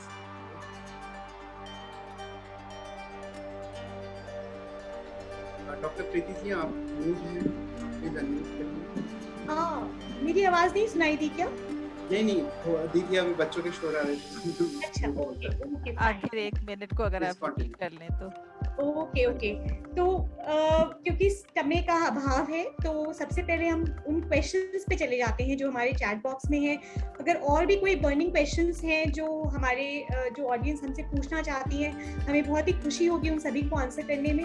आप बिल्कुल हिचकिचाएं नहीं। आपके मन में जो भी सवाल आते हैं आज की प्रेजेंटेशन को लेकर या उसके अलावा भी अगर मन में कोई भी ऐसे डाउट्स हैं जो आप पूछना चाहते हैं, प्लीज बेझिझक होकर पूछें। तो कीटोन्स के बारे में आई थिंक बहुत सारे हमारे बच्चे जानना चाहते थे कि कीटोन्स क्या है, और डॉक्टर नूपुर ने बहुत ही सरल भाषा में बताया कि कीटोन्स एक तरह का पदार्थ है जो कि हमारी बॉडी में उत्पन्न होने लग जाता है अगर हमारी बॉडी में इंसुलिन की कमी हो। ठीक है, तो ये चीज हमें ध्यान रखनी है कि क्योंकि इंसुलिन की कमी होती है हमारे शरीर में, तो क्या होता है हमारे शरीर में जो ब्लड ग्लूकोज है, जो हमारी शुगर है, वो यूटिलाइज नहीं हो पाती। और अगर शुगर यूटिलाइज नहीं होगी तो हमें ऊर्जा नहीं मिलेगी, एनर्जी नहीं मिलेगी काम करने के लिए। और इसी कारण से जब हमारे शरीर में इंसुलिन किसी भी वजह से अगर कम है तो क्या बनने लगेगा, कीटोन्स बनने लगेगा। अब ये कीटोन्स हमारी बॉडी को कैसे हार्म करते हैं? कीटोन्स क्या करते हैं, हमारी बॉडी में से सारे इलेक्ट्रोलाइट्स जो हमारे बॉडी के हैं उनका संतुलन खराब कर देते हैं, बॉडी में डिहाइड्रेशन उत्पन्न कर देते हैं जब ब्लड ग्लूकोज लेवल्स हाई हो जाते हैं। और कीटोन्स की बढ़ने की वजह से हमारे शरीर में एसिडोसिस होने लग जाता है, एसिड बनने लग जाता है। और इस एसिड के बनने की वजह से कई बार आप देखते हैं कि अगर कीटोन्स हमारे अनकंट्रोल्ड चेक में चलते हैं तो हमारे बच्चे में पेट में दर्द होने लग जाएगा, उल्टी होने लग जाएगी, और हमें कुछ सिम्टम्स होंगे जैसे सांस की गति बहुत तेज हो जाएगी। वह ऐसे लक्षण है जिस समय हमें बिल्कुल भी इंतजार नहीं करना और बच्चे को तुरंत ही अस्पताल पहुंचाना है। अब कीटोन्स हम कैसे चेक कर सकते हैं? हमने डॉक्टर नूपुर से समझा कि 2 तरीके हैं, ब्लड में भी चेक किया जा सकता है और यूरिन में भी चेक कर सकते हैं। कुछ साल पहले तक यूरिन में चेक करना ही संभव था, लेकिन आजकल हमारे पास बहुत अच्छे कीटोन स्टिक्स अवेलेबल हैं जो हमें ग्लूकोमीटर की तरह ही ब्लड कीटोन्स की रीडिंग भी उत्पन्न कराते हैं, और ये बिल्कुल महंगे नहीं है। इनकी जो कॉस्ट है वो अप्रॉक्सीमेटली ₹120 to 130 पर स्ट्रिप के आसपास पड़ती है। और अगर हम इनको यूटिलाइज करें तो हम देखेंगे कि जो इनकी कॉस्ट है डायग्नोसिस ऑफ डीके, जो हम डायग्नोसिस करते हैं डायबिटीज कीटोएसिडोसिस का, उसकी कॉस्ट जो डायग्नोसिस में है वो बहुत ही कम है बनस्पत कि हम अस्पताल पहुंच के और उसका इलाज करें। तो किसी भी सूरत में हम ये कहेंगे कि अपने पास ये कुछ एसेंशियल चीजें हैं, अपने पास घर में रखिए। अगर आप अफोर्ड कर सकते हैं तो बहुत अच्छा होगा कि कीटोन स्टिक्स अपने पास रखिए जिससे हम ब्लड कीटोन्स मेजर कर सके, और अगर नहीं पॉसिबल है तो यूरिन कीटोन्स करें। ठीक है, अब यूरिन और ब्लड कीटोन्स में क्या डिफरेंस हो सकता है? ब्लड कीटोन्स जो होते हैं हमारे शरीर में पहले पता लगा देते हैं कि बच्चा डायबिटीज कीटोएसिडोसिस में जा सकता है या डीके में जा सकता है। यूरिन कीटोन्स को थोड़ा समय लगता है, थोड़ा सा लैग होता है। क्यों? क्योंकि पहले ब्लड में कीटोन्स आते हैं, उसके बाद उसको कन्वर्ट जब कर लेते हैं तब यूरिन में आएंगे। तो जब तक आप यूरिन में पिक करेंगे कीटोन्स तब तक थोड़ी देरी हो जाती है और कई बार बच्चे की हालत ज्यादा गंभीर भी हो सकती है। तो बहुत जरूरी है कि आप कोशिश हो सके तो ब्लड में ही मेजर करें, और अगर किसी वजह से ब्लड में नहीं कर सकते तो यूरिन में मेजर करें। यूरिन में मेजर करने के लिए आपको ध्यान रखना है कि आपके पास फ्रेश कीटोन स्टिक्स होने चाहिए। जो यूरिन स्टिक्स पुरानी हो जाती हैं, कई बार वो डिटेक्ट नहीं कर पाती हैं यूरिन में कीटोन्स, तो फ्रेश होनी चाहिए स्टिक्स। और छोटे बच्चों में क्या होता है, जब हम आप उनको कहेंगे कि आप यूरिन पास करके हम चेक कर सकें, तो कई बार छोटे बच्चे पास भी नहीं करते उस समय यूरिन, जिस समय बच्चे को एक्चुअली प्रॉब्लम हो रही होती है। तो उस कंडीशन में देखा जाए तो ब्लड कीटोन्स ही बेस्ट है। ठीक है, तो ब्लड जहां तक पॉसिबल हो ब्लड कीटोन्स यूज करें, और अगर ब्लड कीटोन्स पॉसिबल नहीं है तो यूरिन कीटोन्स चेक करके हम इसका डायग्नोसिस कर सकते हैं। ये क्लिनिकल डायग्नोसिस है, इसके लिए आपको कोई और लेबोरेटरी टेस्ट नहीं चाहिए। तो आपके सिम्टम्स हो गए, आपका ब्लड ग्लूकोज लेवल्स 200 से ज्यादा हो गया और ब्लड या यूरिन में कीटोन्स अगर प्रेजेंट है तो वो उस कंडीशन को हम डायबिटीज कीटोएसिडोसिस कह सकते हैं। और उस कंडीशन में जैसा डॉक्टर नुपुर ने बताया, हमें अपनी बॉडी में एक्स्ट्रा इंसुलिन देना पड़ता है, लेना पड़ सकता है। उसके लिए हम अपने डॉक्टर्स को की मदद ले सकते हैं कि कितना डोज में हमें एक्स्ट्रा लेना है। तो एक अलग से पूरा इनफैक्ट एक अलग से प्रेजेंटेशन होगा कि कैसे हम उसको घर में इजीली मैनेज कर सकते हैं। और मैं रिक्वेस्ट करूंगी डॉक्टर अंजू और डॉक्टर अनिल जी से कि हम इस पे भी एक अपना सेशन रख सकते हैं कि अगर ब्लड या यूरिन में कीटोन्स आने लगे तो उसको घर में कैसे हम मैनेज कर सकते हैं जब तक कि हम उसको हॉस्पिटल तक ना पहुंचे। बिल्कुल, है ना? तो ये एक चीज है, बट ये चीज हमें ध्यान रखनी है कि अगर कभी बच्चा बीमार पड़ता है, अपनी इंसुलिन की डोजेस को प्लीज मिस मत करिए, ओमिट मत करिए। नंबर 2, अपने बच्चे का हाइड्रेशन इंप्रूव रखिए। तो हाइड्रेशन इंप्रूव करने के लिए किस तरह के फ्लूइड्स लेने हैं?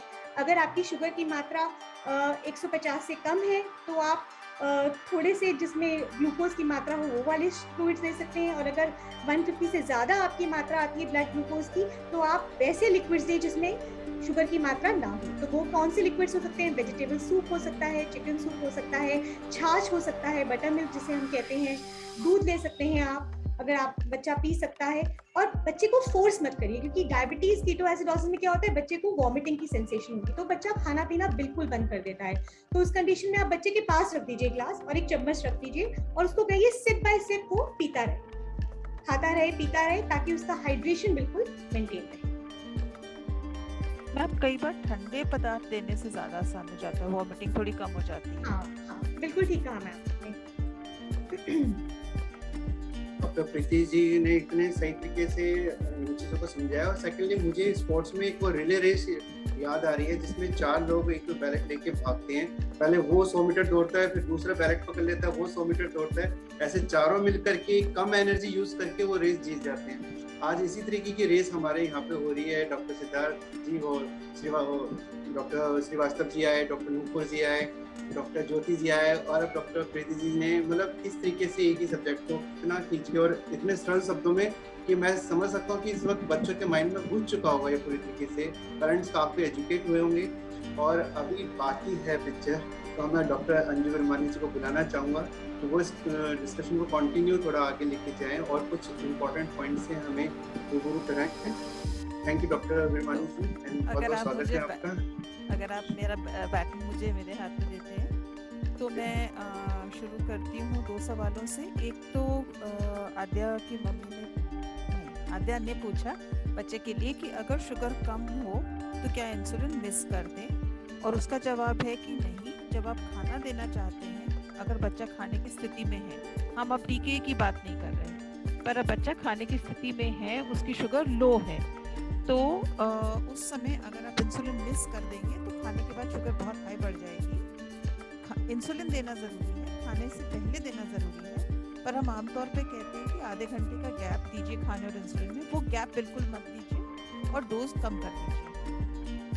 आप इंसुलिन दे रहे हैं कम डोज में, जल्दी टाइम पे, ताकि बच्चे की शुगर्स जो खाने के बाद नॉर्मली बढ़ती हैं वो कंट्रोल में रहे, पर लो शुगर भी नहीं। अगर 70 से भी कम है तो पहले हाइपोग्लाइसीमिया करेक्ट कर लें, 10 ग्राम चीनी देके या 15 ग्राम चीनी देके, बच्चे के साइज पे डिपेंड करता है। 7 साल की बच्ची है तो 10 ग्राम, फिर उसके बाद खाना और इंसुलिन दे दें जब शुगर समतल पे आ जाए। और स्टार्वेशन कीटोसिस का भी यही समस्या हो जाती है कि बच्चे की इतनी उल्टियाँ हो रही हैं कि शुगर बढ़ने के बजाय कम हो रही है, और नेचुरली उस स्थिति में फिर आप इंसुलिन नहीं देना चाहते क्योंकि बच्चा कुछ खा पी नहीं रहा, तो आपने उस समय इंसुलिन ना देके कीटोन्स को कंट्रोल करने के लिए चीनी के पदार्थ दिए। तो उस समय आपने नींबू पानी में चीनी मिला दिया, आपने मट्ठा दे दिया, या उस समय आपने कोई ऐसी चीज़ दी जिसमें चीनी घुली हुई है। पर कोशिश ये करें कि आइसक्रीम जैसी चीज़, मीठी चीज़ जिसमें चिकनाई है, चॉकलेट जैसी चीज़, मिठाई, वो ना दें। अगर चीनी के साथ चिकनाई है तो वो शुगर अब्जॉर्ब नहीं करेगी, वो शुगर को अब्जॉर्ब करने में बहुत देर लगेगी। तो उस समय आप सीधे चीनी के पदार्थ दें, शुगर को नॉर्मलाइज करें, तो खुद ब खुद कीटोसिस कम हो जाएगा। हाइड्रेशन मेंटेन करें ताकि कीटोन्स को बाहर फेंका जा सके। Back to you Anil ji. Yes ma'am, thank you ma'am. और इस तरीके से बच्चों, अगर आपको लगता है कोई क्वेश्चंस हैं आपके, अमृता ने अपना हाथ उठाया हुआ था। यस अमृता, अभी हम हमारे पैनलिस्ट सारे अवेलेबल हैं आपके हर क्वेश्चन के आंसर देने के लिए। कोई पेरेंट्स, बच्चे जो भी पूछना चाहते हैं बिल्कुल पूछिए। मैं अगर इंटरप्ट कर सकूं अमृता को 1 सेकंड के लिए। महालक्ष्मी ने पूछा था कि अगर मेरा बेटा साइकिलिंग करने जाता है तो उसकी शुगर बढ़ जाती है, फिर 1 घंटे बाद शुगर कम आ जाती है। तो ये बहुत बार देखा गया है कि एक्सरसाइज के बाद अगर शुगर पहले से हाई है तो वो और बढ़ जाएगी, अगर एक्सरसाइज से पहले शुगर लो है तो वो और घट जाएगी, और अगर शुगर समतल है तो वो ठीक रहती है। तो एक्सरसाइज से पहले अगर शुगर बढ़ रही है तो उसको करेक्ट कर लीजिए, पर अगर बहुत हाई नहीं है और थोड़े टाइम के लिए हाई जाती है तो कोई फिक्र करने की बात नहीं है, वो शुगर धीरे धीरे नीचे आ जाएगी। अगर हाइपोग्लाइसीमिया हो रहा है तो एक्सरसाइज के दौरान थोड़ा सा उसको स्नैक दे दीजिए। अमृता पूछिए। Ma'am, can be insulin shot after meal और नॉट? नहीं, मैंने वही आपसे समझाया, आपको मैंने वही समझाया कि इंसुलिन मिस नहीं करना। पहले इंसुलिन दीजिए पर गैप कम, मात्रा कम, डोज कम होगी। खाने के बाद इंसुलिन मत दीजिए, खाने से पहले ही दीजिए। अंजू मैम, डॉक्टर प्रीति ने लिखा है कि delay insulin, so can Preeti explain? Preeti? Yes. So what I wanted to tell the same thing, but the only thing is that जब आप बच्चा खाना नहीं खा रहा है या आपको लग रहा है कि बच्चा बीमार है, उसे भूख कम लग रही है, और आपने देखा कि ब्लड शुगर उसका 70 से कम आ गया, तो जब 70 तब आपको उस समय का डोज आपको, मैं कहूँगी मिस नहीं, डिले करना है। ठीक है, डिले से मतलब ये है कि इंसुलिन डोज जरूर देंगे हम, लेकिन ब्लड ग्लूकोज को सामान्य करने पर। तो जब आपका ब्लड शुगर 70 से कम है तो आप हाइपोग्लाइसीमिया को पहले ट्रीट करिए। जब आपका ग्लूकोज सामान्य हो जाए और बच्चा जितना भी अनुसार खा सकता है उसके अकॉर्डिंग बच्चे को इंसुलिन दीजिए। लेकिन हाँ, बीमारी में एक चीज़ जो हमें हमेशा ध्यान रखनी है कि बच्चे का ब्लड ग्लूकोज नॉर्मल से ज़्यादा जल्दी चेक करना है। तो पहले अगर आप ब्लड ग्लूकोज दिन में 4 बार चेक कर रहे थे तो प्लीज़ आप उसको 2 से 4 घंटे के इंटरवल पे चेक करते रहिए, क्योंकि ऐसा भी पॉसिबल है कि अभी शुगर्स उसके लो आ रहे हैं, लेकिन बिकॉज ऑफ स्ट्रेस हार्मोन्स जो कि बीमारी में बढ़ जाते हैं जिनके लेवल्स, उसके बाद बच्चे का शुगर हाई भी आ सकता है। तो बहुत इंपॉर्टेंट है कि हमें इंसुलिन मिस कभी नहीं करना है, हमें इंसुलिन की मात्रा बच्चे की शुगर के अनुसार मॉडरेट करनी है, टाइट्रेट करनी है। So do not miss insulin, you can delay insulin in case of hypoglycaemia. वो टाइप करते करते मैम वो जल्दी शूट हो गया, इसलिए वो पूरा मैसेज आया नहीं है। तो हाइपोग्लाइसीमिया के specifically I will write. Doctor Anju, मेरा क्वेश्चन है कि अगर हाइपो हुआ और खाना अभी 1 घंटा दूर है, यानी बच्चा 1:30 बजे खाना खाता है और 12:30 बजे हाइपो हुआ, तो ये बताएं कि इंसुलिन 1:30 बजे ही लगेगा और 12:30 पर हम करेक्ट करेंगे शुरू? नहीं, अगर खाना पास में ही है, आधा पौना घंटा दूर है, तो आपने हाइपो करेक्ट कर लिया, इंसुलिन लगा के खाना दे दिया, जल्दी दे दे। हाँ जल्दी दे दें। पर हाँ, ये दूसरी बात है कि आप ट्रेन में बैठे हैं और अभी घर पहुंचेंगे फिर खाना खाएंगे, तो फिर ऑब्वियसली बात अलग हो जाती है, आप हाइपोग्लाइसीमिया करेक्ट करेंगे। तो आई थिंक आज हाइपोग्लाइसीमिया में बहुत ज़्यादा नहीं जाते। Let's stay with the ketones and the sick day and the school. If Jyoti ma'am wants to add anything. Ma'am इनके लिए मैं होता है Sam, please mute all and everyone ताकि डिस्टर्बेंस से बंद हो। सैम आप यहाँ पे हैं? Muted everyone sir. Doctor Anju, my question है। डॉक्टर मीना छाबड़ा जी, आप अनम्यूट कर लीजिए प्लीज। डॉक्टर अंजू, मैंने देखा है कि कई बार कीटोसिस को ही कीटोएसिडोसिस बना के बहुत अग्रेसिवली ट्रीट किया जाता है। तो जैसा आज बताया कि माइल्ड कीटोन्स हैं तो उसे घर पर भी ट्रीट किया जा सकता है। कई बार हॉस्पिटल में तो कीटोन की मात्रा देख के बच्चे को इमरजेंसी में फुल ब्लोन डीके का ट्रीटमेंट स्टार्ट कर दिया जाता है। ये प्राय बड़े अस्पतालों में भी होता है। इसके बारे में आप कुछ कहना चाहोगे? मैम, आप हॉस्पिटल में पहुंचे तो हॉस्पिटल तो आपको सीरियसली लेगा ना, तो बहुत बार ये भी डिपेंड करता है कि किस डॉक्टर के पास आप गए, वो कितने टाइप 1 डायबिटीज़ से वाकिफ़ हैं। फॉर एग्जांपल, आप मुझसे अगर वैक्सीन्स के बारे में पूछेंगे तो मैं बहुत डिटेल में नहीं जा पाऊँगी। आप अगर पीडियाट्रिशियन के पास जाएंगे तो वो थोड़ा पैनिक कर जाएंगे और उसको शायद सीरियस लेके चले। तो उसमें अगर आपने थोड़ा ओवर रिएक्ट करा तो शायद ज़्यादा अच्छा है, ना कि अंडर रिएक्ट करा। पर अगर आपको आई थिंक ये ध्यान रखना है कि आपका बच्चा ट्रीटमेंट कंट्रोल और control paediatric diabetologist, paediatric endocrinologist से हो, ताकि वो ज़्यादा इस बारे में जाने। हम लोग तो बाल की खाल उतार सकते हैं, जबकि अगर दूसरा जना होगा तो वो तो सीधे ही बाल काट देगा, उनकी इतनी हिम्मत नहीं होगी इतना डिटेल में जाने के लिए। तो वो तो हो सकता है। और आजकल टेलीमेडिसिन के साथ पॉसिबल है कि मैं शिलोंग में रहती हूँ पर मेरे डॉक्टर गुवाहाटी में हैं, या मैं शिलोंग में रहती हूँ और मेरे डॉक्टर शायद गुवाहाटी एंड दिल्ली में भी हैं, कि मैं दिल्ली के डॉक्टर से भी बीच बीच में से संपर्क में रहती हूँ। तो उससे फिर आजकल दुनिया बहुत खुल गई है। Thank you ma'am. बच्चों का एक ग्रुप में मैसेज आया हुआ है कि जैसे हमें बताया कि कीटोन्स अगर आपको थोड़े शो होते हैं तो हाइड्रेट करना चाहिए, अपने आप को पानी पीना चाहिए, लिक्विड लेना चाहिए। तो इसका फायदा क्या होता है, क्यों लेना चाहिए? मैम आप प्रीति मैम। अनिल जी प्लीज, मेरे को ना बीच में वॉइस ब्रेक कर गई थी। हाइड्रेशन जैसे करना चाहिए? हाँ क्यों करना चाहिए? मतलब अगर कीटोन स्लो आ जाते हैं, इतनी डेंजरस वाली सिचुएशन नहीं है, तो उसमें हमें हाइड्रेट रहना चाहिए, पानी पीना चाहिए, चीनी हाइड्रेशन मेंटेन रखना चाहिए। वो क्यों रखना चाहिए? मैं बताती हूँ। देखिए ऐसा है कि जब भी हमारे ब्लड में ग्लूकोज की मात्रा, शुगर की मात्रा बहुत ज़्यादा बढ़ जाती है, एक लेवल ऐसा आ जाता है जिसे हम कहते हैं रीनल थ्रेशोल्ड, जिसे हम 180 मिलीग्राम पर डेसिलीटर की मात्रा कहते हैं। जब भी हमारा ब्लड शुगर लेवल 180 से ऊपर जाता है तो क्या होता है, हमारे यूरिन में शुगर आना स्टार्ट हो जाता है। ठीक है, और जब ये यूरिन में शुगर आएगा तो वो अपने साथ क्या करेगा, वाटर और इलेक्ट्रोलाइट्स भी अपने साथ यूरिन में ले आएगा। और जब हमारी बॉडी से वाटर और इलेक्ट्रोलाइट्स दोनों लूज हो जाएंगे, उस कंडीशन में हमारी बॉडी क्या हो जाएगी, डिहाइड्रेटेड हो जाएगी। ठीक है, तो जब भी हमारी बॉडी में इंसुलिन की कमी होगी तो उससे ब्लड शुगर लेवल्स हाई होंगे।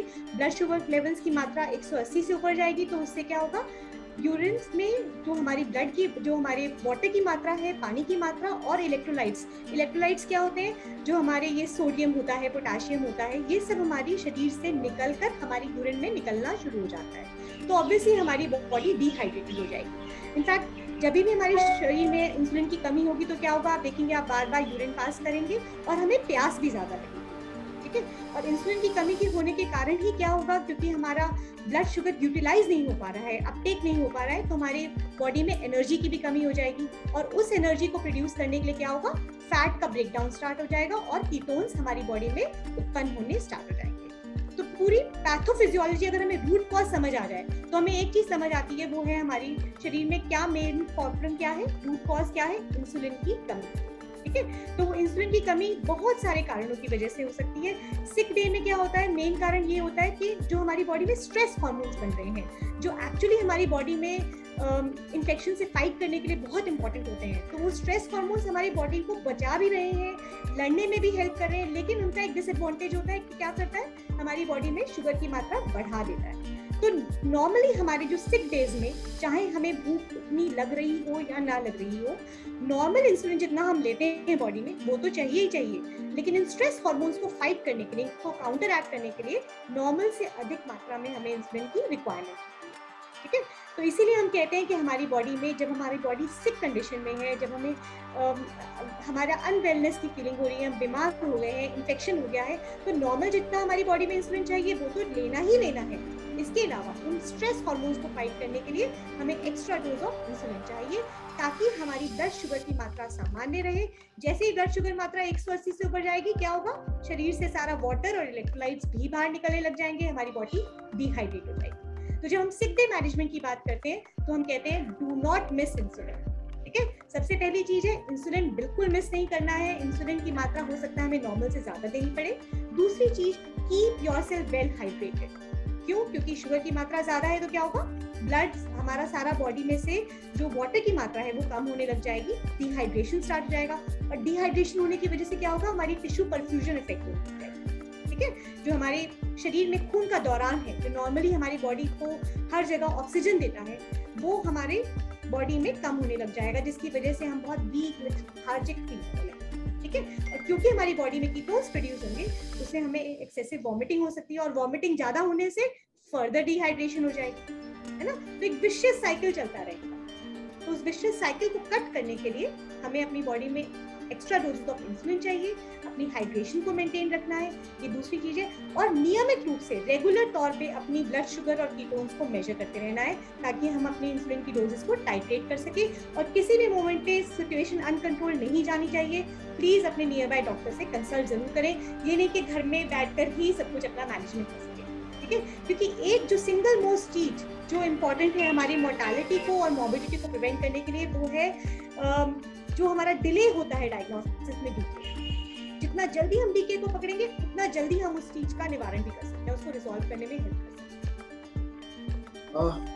Thank you so much ma'am. आज की मीटिंग को 1-1.5 घंटे के बाद भी लग नहीं रहा कोई थका हुआ है, और वो कंटिन्यू बने रहना चाहता है मीटिंग्स में, लेकिन टाइमिंग का इशू है। और एक बच्चे का क्वेश्चन है मैम, वो पूछना चाहूँगा। मैं ये नहीं कह सकता कि आखिरी क्वेश्चन है, जब तक आप अलाउड करेंगे मीटिंग चलती रहेगी। बच्चे ने क्वेश्चन पूछा है, बहुत क्वेश्चन आ रहे हैं कि what are things can cause ketones in blood, what can lead to prolonged high blood sugar or bad, it can cause of bad insulin or improper insulin. Yes ma'am. ये भूमिका खुराना ने question पूछा है। Madam, I want to से कि मैंने एक patient देखा जिसमें इंसुलिन खराब हो चुकी थी, क्योंकि जब उनका मॉनिटरिंग की बार बार खाली पेट ज्यादा आती थी, तो इनका प्रश्न है अगर इंसुलिन का कोल्ड चेन मेंटेन नहीं है, आपने सही जगह से नहीं लिया इंसुलिन और वो फ्रिज में नहीं है, तो ऐसा हो सकता है कई बार कि इंसुलिन खराब हो सकता है। कई बार नीडल ब्लॉक होती है, आपको ध्यान देना, और इंसुलिन जा नहीं रही होती, पेन वहीं का वहीं। तो ये तो ठीक बोल रही है, वो कई बार हाई शुगर इन वजह से होती है, और बच्चा बार बार बोलते हैं कि डाइट तो सही ले रहा है, एक्सरसाइज भी कर रहा है और इंसुलिन भी हम लगा रहे हैं, तो फिर क्यों शुगर हाई है। तो इन केसेस में जैसा प्रश्न में लिखा है bad insulin, I think she means कि इंसुलिन खराब हो गई, पॉसिबिलिटी है, कई बार इंसुलिन की कोल्ड चेन मेंटेन नहीं हो पाती है, केमिस्ट के पास नहीं हुई, आपने कहीं ऐसी जगह से ले लिया जहाँ केमिस्ट ने रात को फ्रिज ऑफ कर दिया। तो डॉक्टर अंजू के कहने पर मैंने एक बार ये सर्वे किया था अबाउट 50 केमिस्ट, तो बहुत सारे केमिस्ट उसमें से ऐसे थे जो रात में फ्रिज बंद कर देते हैं। तो ये तो एक इशू है ही। हो सकता है बहुत गर्मी है, आपने भी इंसुलिन बाहर रख दी हो या कार में रख दी हो जहाँ डायरेक्ट हीट आ रही है, तो हाँ आप उस समय अगर बार बार शुगर ज्यादा आ रही है उसी डोज पर जिस पर बच्चा कंट्रोल था, तो ये एक संभावना है कि कार्ट्रिज या इंसुलिन चेंज करके आप देखें कि ब्लड शुगर बेटर कंट्रोल। तो अभी कुछ समय पहले ऐसे हुआ, इंसुलिन जब चेंज किया कार्ट्रिज लैंटिस का, तो बच्चे की फास्टिंग ठीक आने लग गई। तो उन्होंने सही प्रश्न पूछा, ये एक पॉसिबिलिटी हो सकती है हाई शुगर की। मैं आपको कल ही की बात बताती हूँ कि मुझे फ्रैंटिक फोन आया कि शुगर 500 पे जा रही है पिछले 6 घंटे से, क्या करें। तो मैंने उनसे कहा आप इंसुलिन बदल के ज़रा मुझे बताइए। फिर उसके 2 घंटे बाद फ़ोन आया कि हमने इंसुलिन बदला और अब शुगर 300 पे आ गई है, और फिर 2 घंटे के बाद वो 200 पे आ गई थी। तो उसका बिल्कुल बहुत अच्छा सवाल है और उसका ध्यान ज़रूर रखें कि इंसुलिन पे अगर आपको शक हो तो बदल लें। मैम एक लास्ट क्वेश्चन लेना चाहूँगा अपनी तरफ से, बाकी जो आ रहे हैं तो क्वेश्चन आते रहेंगे। सेशन इतना अच्छा और इंफॉर्मेटिव है कि छोटा बच्चा है मैम 5 साल का, खाने में कभी जिद करता है कभी नहीं करता, इंसुलिन भी नलोग लेता है वो। अगर ये है कि बच्चे को इंसुलिन दे दी जाए और कभी कभी वो बच्चा अगर खाना नहीं खाए तो दिक्कतें ज़्यादा हो जाती हैं, तो इंस्टेड की खाना खिलाने के बाद उनकी क्वांटिटी को देख के और खाने की क्वांटिटी को देख के, शुगर लेवल देख के, क्या वो इंसुलिन दी जा सकती है या नहीं? अनिल जी, ये सवाल अगर आप मुझसे 5 साल पहले या 2015 से पहले पूछते तो मैं आपको बोलती हाँ जी बिल्कुल यही करिए। और हम लोग रूटीनली यही कहते थे छोटे बच्चों के लिए कि 2-2.5 साल का बच्चा है, 1.5 साल का बच्चा है, आप पहले देख लीजिए कितना खाएंगे, उसके बाद इंसुलिन दीजिए। CGMS ने हमें पढ़ाया है और सिखाया है और डंडा मार के सिखाया है कि ये बिल्कुल गलत बात है, क्योंकि शुगर और इंसुलिन का खाने और इंसुलिन का बिल्कुल मिसमैच हो जाता है। इंसुलिन अपने आराम से काम करती है, तब तक शुगर बहुत ऊंची जा चुकी है, जब तक इंसुलिन काम करती रहती है खाना जा चुका है तो एकदम शुगर लो चली जाती है। बच्चा बेचारा आपको नहीं बता पाता कि उसको कितना दिमाग का लोचा हो रहा है। तो आपको लगता है कि बच्चा आज मूड में नहीं है, चिड़चिड़ कर रहा है, दंग करेगा, या बच्चा अगर इस आदत में पड़ गया है कि मैं खाना नहीं खाऊंगा तो आप मेरी बात पूरी कर देंगे, मुझे बैट बॉल दिला दीजिए, मुझे पिक्चर पे ले जाइए, मुझे आइसक्रीम खिलाइए। अगर बच्चा उस आदत में पड़ रहा है तो बहुत आसान तरीका है, आप आधी डोज पहले लगा दीजिए। फिर आपने देखा कि बच्चे ने कितना खाया और जैसे ही बच्चे ने खाना खत्म किया तो आपने बाकी आधी डोज लगा दी। तो मेरी डोज बन रही है, मेरे शुगर के हिसाब से मेरी डोज बन रही है 6, 3 मैंने लगा दी। अब मैं देख लेती हूँ बच्चे ने उसके बाद बिल्कुल जिद करी हो, कुछ नहीं खाया, तो कोई बात नहीं, 3 से कुछ खास नहीं होगा। अगर बच्चे ने अच्छे से खा लिया तो मैंने बाकी 3 लगा दी। अगर बच्चे ने जोश में आके कुछ ज़्यादा ही खा लिया फिर उसके बाद तो मैं 3 के बजाय 4 भी लगा सकती हूँ। एंड इसको आप प्लीज़ पनिशमेंट मत कहिए, देखो तुम खाना नहीं खाओगे तो मैं तुम्हें 2 बार में इंसुलिन लगाऊंगी, नहीं, तुमको अभी पता नहीं तुम कितना खाना चाहते हो, कोई बात नहीं बेटा, मैं तुम्हें पहले आधी डोज लगा देती हूँ, फिर बाकी आधी बाद में ले लेंगे। जितना आप उसको कॉन्फ्रंट करेंगे, जितना आप उसको डांट के रखेंगे, आप प्लीज़ मेरे बच्चे को समझाइए, उसको डरा के रखिए नहीं, यहाँ डर नहीं है, यहाँ पे मैनेजमेंट है, प्रॉब्लम को सॉल्व करना है। अब ये मुश्किल है तो इसको कैसे हल करें, तो आपने आधी डोज लगा ली, फिर देख लिया और फिर खाना खत्म करते ही क्वांटिटी बेसिस पे कर दिया। ये सिचुएशन आपकी शादी ब्याह में भी आ सकती है, बर्थडे में आ सकती है कि आपको नहीं पता कि वहाँ पे बच्चा खाएगा कितना और खेलेगा कितना। तो वहाँ आप पहुँचे, आपने देखा कि केक कट रहा है, आपने आधी डोज लगा दी और फिर देखा कि ज़्यादा खेल रहा है, उसके बाद कुछ नहीं खाया, तो शायद आपको और ज़रूरत न पड़े। आपने देखा कि बच्चा उसके बाद खाता ही रहा और कुछ नहीं खेला, तो आप काफ़ी हाई डोज देने की ज़रूरत पड़ सकती है। और अगर बच्चा रूटीन में चल रहा है तो आपने बाकी आधी डोज उसको बाद में दी, पर पहले ज़रूर कुछ ना कुछ। छवि अमृता ने फिर से अपने हाथ उठाए हैं, उनको मौका दे देते हैं। I think we went far enough। ये आखिरी पहला सेशन है, आखिरी सेशन नहीं है, दुनिया आगे बहुत है, तो हम अगली बार डायबिटीज की प्रॉब्लम्स हम नहीं सॉल्व कर सकते आज बैठे। मैम एक ज्योति कोकर मैम के लिए हम क्वेश्चन को पेंडिंग रख देते हैं। जैसे कीटोन की बात चली थी, हाई शुगर इसका मेन रीजन भी बनता है। क्या हाई शुगर स्ट्रेस भी कारण बन सकता है? स्ट्रेस की बात बीच बीच में आती रही। डॉक्टर सौरभ ने भी कहा काउंसलिंग और स्ट्रेस के ऊपर, अनिल जी ने भी अपने काम में इंक्लूड किया कि काउंसलिंग सर्विसेज इंट्रोड्यूस हुई, और फिर डॉक्टर नुपुर, डॉक्टर प्रीति, सबकी बातों में जब स्ट्रेस आ रहा था ना, तो ये एक, अब क्योंकि सेशन एंड ही हो रहा है, तो मुझे आज एक बहुत अच्छा टेक अवे पॉइंट मिला इस सेशन में खुद के लिए, और मैं उसको स्पेशली डायरेक्ट कर रही हूँ कि यहाँ पे कुछ पेरेंट्स हैं जिनके बच्चे वो लिख रहे हैं रिसेंटली डायग्नोस्ड हैं। तो ये सारी जब नॉलेज है ना, तो हमें लगता है कि बहुत कुछ है, और हम कहते हैं इतना कुछ सीखना है, इतना कुछ करना है। सडनली मेरे ऊपर इतनी जिम्मेवारी आ गई कि रात को नींद भी ना आए। You know, stress is natural, हम सबकी अपनी अपनी टेंडेंसी है स्ट्रेस लेने की, और डायबिटीज स्ट्रेस कॉज कर सकती है जिससे शुगर लेवल्स हाई जाती है, राइट? बड़ों की भी जाती है, टाइप 2 डायबिटीज में, टाइप 1 में भी बच्चों के ऊपर इसका इम्पैक्ट है, और पूरी फैमिली का स्ट्रेस भी एक इम्पैक्ट लाता है। तो क्या हमें ये स्ट्रेस के लिए कुछ करना चाहिए? क्योंकि स्ट्रेस और डायबिटीज मैनेजमेंट बिल्कुल ऐसे हाथ में हाथ लेके चलते हैं। तो इसके लिए बहुत ज़रूरी है, जो मेरा टेक अवे आया लक्ष्मी की उससे एक्सपीरियंस से, कि कई बार जब हम स्ट्रेस की बातें करते हैं ना डायबिटीज रिलेटेड, तो ये मेरे पास कहीं पड़ा था, तो मैं इसको दिखा सकती हूँ, आप लोग देख सकते हैं कि ये एक मकड़ी का जाल है। मकड़ी का जाल, राइट। तो इसमें जब मैं किसी से बोलूं डायबिटीज में क्या होता है, अरे चेक भी करनी है, इंसुलिन लगानी है, खाना भी अलग तरह का खिलाना है, इंसुलिन खरीदनी भी है, अब इंसुलिन खराब हो गई, वेस्टेज है, ऐसे खर्च हो गए, ये तो लाइन गिनती जाएगी। तो डायबिटीज तो बिल्कुल मकड़ी का जाल बन जाएगा अगर हम उसको बनने दें। लेकिन यहाँ एक शख्स हैं जिन्होंने आज हमें इतना सिखाया कि उन्होंने इस प्रॉब्लम को सीमित करके एक जगह टिकाने लगा दिया by controlling his situation. So Lakshmi has taken control.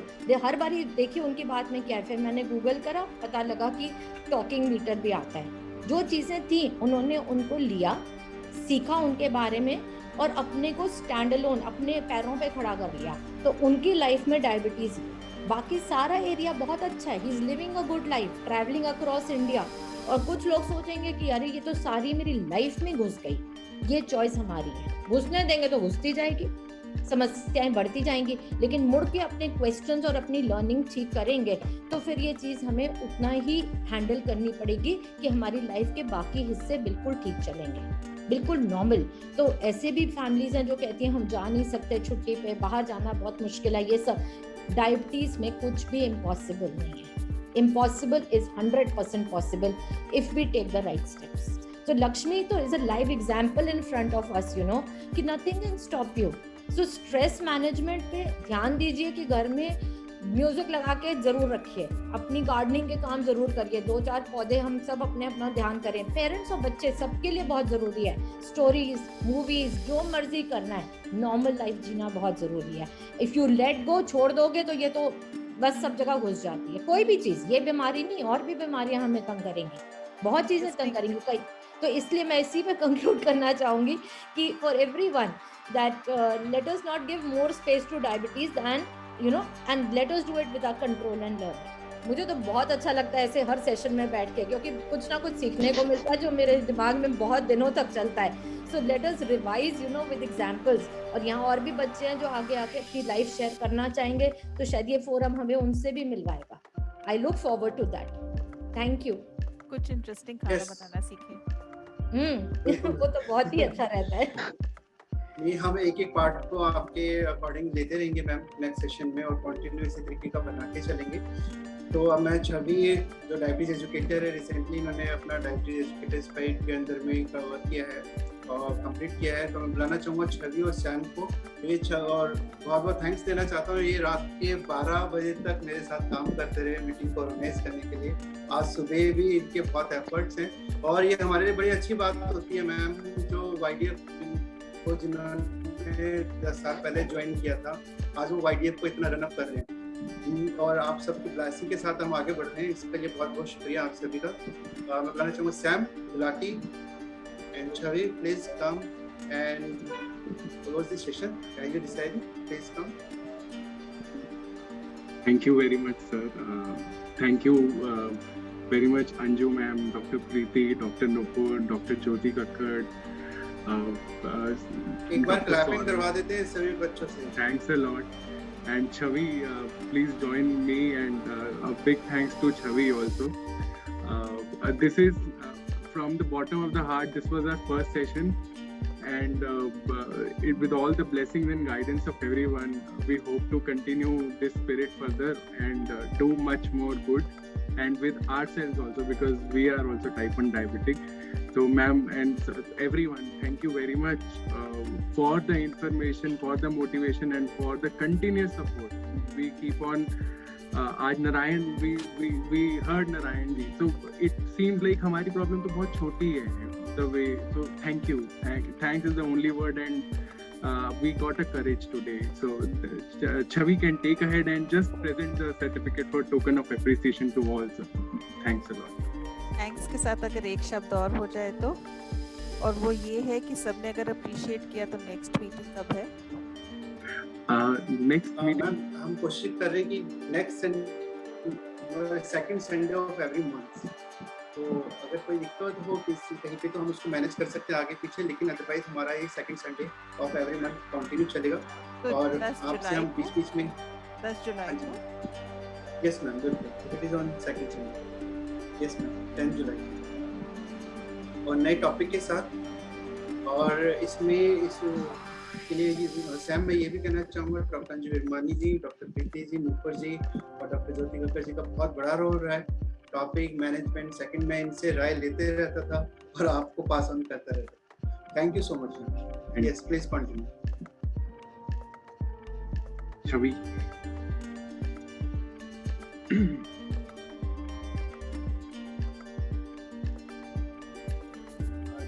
छवि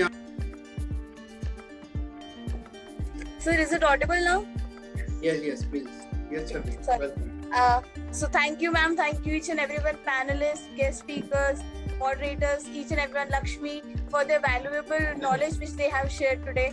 सबने अपने अपने व्यूज प्रेजेंट किए और बहुत सारी चीजें थी जो हमें क्लियर भी हुई साथ साथ। और अब ज्यादा टाइम ना लेते बिकॉज हम ऑलरेडी एक्सटेंड कर चुके हैं time. So these are the certificates which are presenting from YDF side. हमारे गेस्ट स्पीकर के लिए डॉक्टर नूपुर, जिन्होंने बहुत अच्छे से एक्सप्लेन किया। आज का जो टॉपिक था कीटोन्स एंड समर वेकेशंस में हमें कैसे मैनेज करना है अपने लेवल्स को, and what are the things जो हमें याद रखनी चाहिए अगर हम किसी भी टूर पे जा रहे हैं। तो thank you doctor Nupur ma'am. Thanks a lot. It was lovely meeting everyone here. It was a first of a kind experience for me. So it was good to be a part of this day. Thanks a lot. Thank you ma'am, thank you. Next भी आप doctor Saurabh Srivastava, जिनको जब हमने सुना तो sir it was like कि मेरे को बहुत अच्छा लगा ये देख के कि उन्होंने टाइप 1 की अवेयरनेस के लिए अपने ही इंस्टीट्यूट में एक स्पेशल OPD जो रन की है टाइप 1 के लिए, और नोएडा जैसे एरिया में जो कि बहुत बड़ा सेक्टर है और इतने एक्सेसिबल नहीं है वहाँ पे टाइप 1 की नॉलेज को लेके। तो thank you very much sir for that. Thank you. Next we have a panelist Jyoti ma'am, जिन्होंने स्ट्रेस के ऊपर भी बहुत अच्छे से बताया कि शुगर लेवल्स को लेके साइकोलॉजिकली बच्चे क्या फेस करते हैं टाइप 1 के लिए। तो thank you Jyoti ma'am for that. Thank you for calling me. It was a pleasure. We would love to call you all, each and everyone once again, not even once again, every time, to gain more and more knowledge from all of us. Thank you. Next है doctor प्रीति Singh ma'am, जैसे कि Kalavati hospital में भी है तो ma'am के तो बहुत सारे बच्चे भी no, so they are like कि मतलब मैम हमें बहुत सपोर्ट करती है ईच एंड एवरी चीज। जैसे मैम ने भी क्लियर भी किया कीटोन्स को और अच्छे से कि मतलब हमें क्या करना चाहिए and what oral fluids we should take. So thank you ma'am for support every time जो आप करते हो। Thank you Chhavi, thank you my dear. बहुत ही अच्छा लगता है बार बार इस प्रोग्राम के साथ जुड़कर। ऐसा लगता है जैसे रियल सिनेरियो में बैठ के बच्चों से बातें कर रहे हैं। तो thanks to the virtual media कि हम लोग फिर चीज़ों को बार बार रीइटरेट करते हैं और एक दूसरे के साथ इतना कुछ सीखने को मिलता है जो शायद हम घर बैठे नहीं सीख सकते। इतने सारे एक्सपर्ट से बात करते हैं, इतनी सारी चैलेंजेस को जो हमें शायद नॉर्मली नहीं पता लगता, तो वो उनसे हमें भी बहुत कुछ सीखने को मिलता है। म्यूचुअल एक्सपीरियंस है, म्यूचुअल लर्निंग टूल है। Thank you so much. Yes ma'am, and even virtual, ठीक है, कोविड की वजह से एक चीज जो मुझे बहुत अच्छी लगी कि हमने जैसे डॉक्टर्स क्या जितने भी हम लोग हैं सबके नाम सुने थे, बट हम लोग एक्चुअली में कनेक्ट कर पाए इस वर्चुअल मीटिंग के थ्रू सबसे, एंड सबकी नॉलेज जो है वो एनहांस हुई है, अपने अपने व्यूज शेयर कर पाए। तो thank you ma'am. Next we have doctor Anju ma'am, जो हमेशा हमें सपोर्ट करती हैं, एंड जैसे कि मैम का सजेशन जो है वो बहुत पता है, मुझे बीच में भी थोड़ी बहुत डांट पड़ी मैम से, बट इट्स लाइक हमारे लिए गाइडेंस है कि हम आगे और अच्छे से इम्प्रूव कर पाए बहुत सारी चीजों को, एंड मैम के बिना हमारा काम चलता नहीं है। थैंक यू सो मच छवि, तुम्हारी स्माइल सबको लाइट अप कर देती है और डांट खा के भी आप इतने अच्छे से स्माइल करते हो तो मुझे भी बढ़ावा मिलता है खुश आपसे सीखने का, कैसे हमेशा पॉजिटिव रहना और हमेशा कैसे स्माइल से चीज़ को फेस करना। बहुत अच्छा लगा आपके ये पहले मीटिंग में, एंड आई होप ये हर महीने हम लोग सेकंड संडे का जैसे अनिल जी ने अनाउंस किया हम मिलते रहें, तो 10 जुलाई के लिए looking forward. Yes ma'am, and ma'am हम लोग ट्राई भी करेंगे कि हम और अच्छे टॉपिक्स और भी लेकर आए जिसपे हम डिस्कशन नहीं कर पाते जनरली भी। एंड मैम यहाँ बहुत सारे न्यूली डायग्नोज भी हैं और जैसे मैंने भी मेंशन किया कि अब it's possible to reach out, आपने कहा कि बहुत डॉक्टर्स से आपको मिलने को अपॉर्चुनिटी मिली, और उसी तरीके से आई थिंक आप किसी भी छोटी जगह पे भी हैं तो एक ना या दो पीडियाट्रिक एंडोक्रिनोलॉजिस्ट को आइडेंटिफाई करें एज पेशेंट्स एंड उनको रीच आउट करके उनको रेगुलरली कंसल्ट करते रहें, तो उससे फिर डायबिटीज़ की प्रॉपर गाइडेंस मिल सकती है। आप जैसे बहुत सारे डायबिटीज़ एजुकेटर्स भी अब आ रहे हैं सामने, तो लक्ष्मी आप जो भी ट्रेंड हैं वो फिर आगे चल के बच्चों को ठीक से गाइड कर सकते हैं, क्योंकि ये लड़ाई मुश्किल है पर जीतने वाली लड़ाई है। मैम डेली स्मॉल स्टेप्स ले करके we will. Thank you ma'am, thank you. And last is my own batchmate Lakshmi. मैंने और लक्ष्मी ने साथ में डायबिटीज एजुकेटर का कोर्स किया है, and Lakshmi has been inspiration all the time even during course, and जब भी मुझे पता लगा, मुझे तो कोर्स के थ्रू पता लगा, बट आफ्टर दैट कि Lakshmi is like it's like कि डिसेबिलिटी है एक, but even after that he has very good technical knowledge. मतलब जो गैजेट्स के बारे में मैं टेक्निकल कम हूँ, तो मुझे लक्ष्मी से बहुत कुछ सीखने को मिला। एंड जैसे कि आज लक्ष्मी ने अपना एक्सपीरियंस शेयर किया, तो Lakshmi thank you very much, and Lakshmi से always I will be learning more and more and more. We all together make much more impact, good impact for people with type 1 diabetes. Chavi, thank you so much. Yes. Thank you so much, my dear, for the opportunity. अब आपके batchmate नहीं है ना, अब आपकी गुरु भी हो गए, क्योंकि नेक्स्ट बैच के लिए यही सब कुछ बैकएंड कर रहे हैं, संभाल रहे हैं। I and Lakshmi will work together for this. Yes, sure. And last but not least, special thanks to Anil sir and Sam भैया, जिनकी वजह से आज का इवेंट बहुत अच्छे से मैनेज हो पाया। मेरा कंट्रीब्यूशन मैं कह सकती हूँ बहुत कम था, जैसा बट उन्होंने बोला, but contribution is more from Anil sir and Sam भैया के साइड से। सो thank you very much sir and Sam भैया, और हम लोग आगे से और इम्प्रूव करेंगे। जो भी आज हमें चीजें मिली है कि हमें इम्प्रूव करनी है, तो हम वो भी करेंगे कि आगे से और ऐसे मतलब इसको हम और अच्छे से कैसे कर सकते हैं, and we can connect more and more people in this meeting. Thank you so much सभी। मैं सभी से ये कहना चाहूँगा कि YDF कोई अनिल सर नहीं है, सैम नहीं है, छवि नहीं है, YDF हम सब हैं, और हम सबको मिलकर के इसको ज़्यादा से ज़्यादा आगे पहुँचाना है और इसके माध्यम से हर बच्चे तक पहुँचाना है। चलिए एक जोर से हमारे सभी डॉक्टर्स एंड पैनलिस्ट और सभी जो साथीगण हैं, श्रोतागण, उन सभी के लिए एक जोर से क्लैपिंग। सैम म्यूट कर सकते हो, म्यूट कर दीजिए सबको, ताकि सभी क्लैपिंग भी सुनाई दे। जो बच्चे सुन रहे हैं जोर से क्लैपिंग करिए। Thank you. ये मीटिंग ऐसी चलती रहे, ऐसी ब्लेसिंग्स हमारे साथ रहे। Yes ma'am. Thank you sir, thank you to everyone sir. आप ही के सपोर्ट और गाइडेंस, सबके सपोर्ट और गाइडेंस की वजह से ही सब कुछ हो पाता है। Thanks a lot.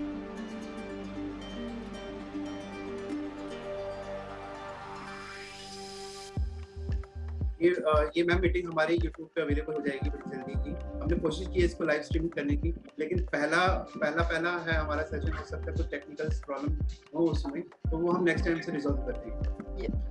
Yeah, I can also help if you need any help in the future. I know that live streaming and I'll have to do that. Of course, we'll take your help. Usually it takes 24 hours to get activated. Sorry, the live streaming should be enabled yesterday itself. Around 12 or around 11 o'clock. Lakshmi ji आपने तो already काफी hurdle break कर दिए हैं कई बच्चे के, अब तो उनको रास्ता साफ साफ दिखाई दे रहा है, आगे जाके काफी लंबा दौड़ना। Thank you so much. Yes ma'am, आप लास्ट कुछ वर्ड्स कहते हैं इस क्लास सेशन को एंड करते हैं। इस सेशन तो आप ही एंड करेंगे, पर आई थिंक लक्ष्मी जी का आइडिया बहुत अच्छा है कि एक दिन पहले अगर हम शुरू करें तो अभी वो हमारा रास्ता भी तो साफ करके जाएंगे ना, हमारे टेक्निकल हर्डल्स को ओवरकम करते जाएंगे। Thank you Lakshmi and thank you so much Nupur, wonderful talk, it was really good. आप सबका बहुत बहुत धन्यवाद, बहुत ही अच्छा लगा। अब आगे हमें भगवान शक्ति देते रहें ऐसे ही बढ़ने के लिए। Thank you.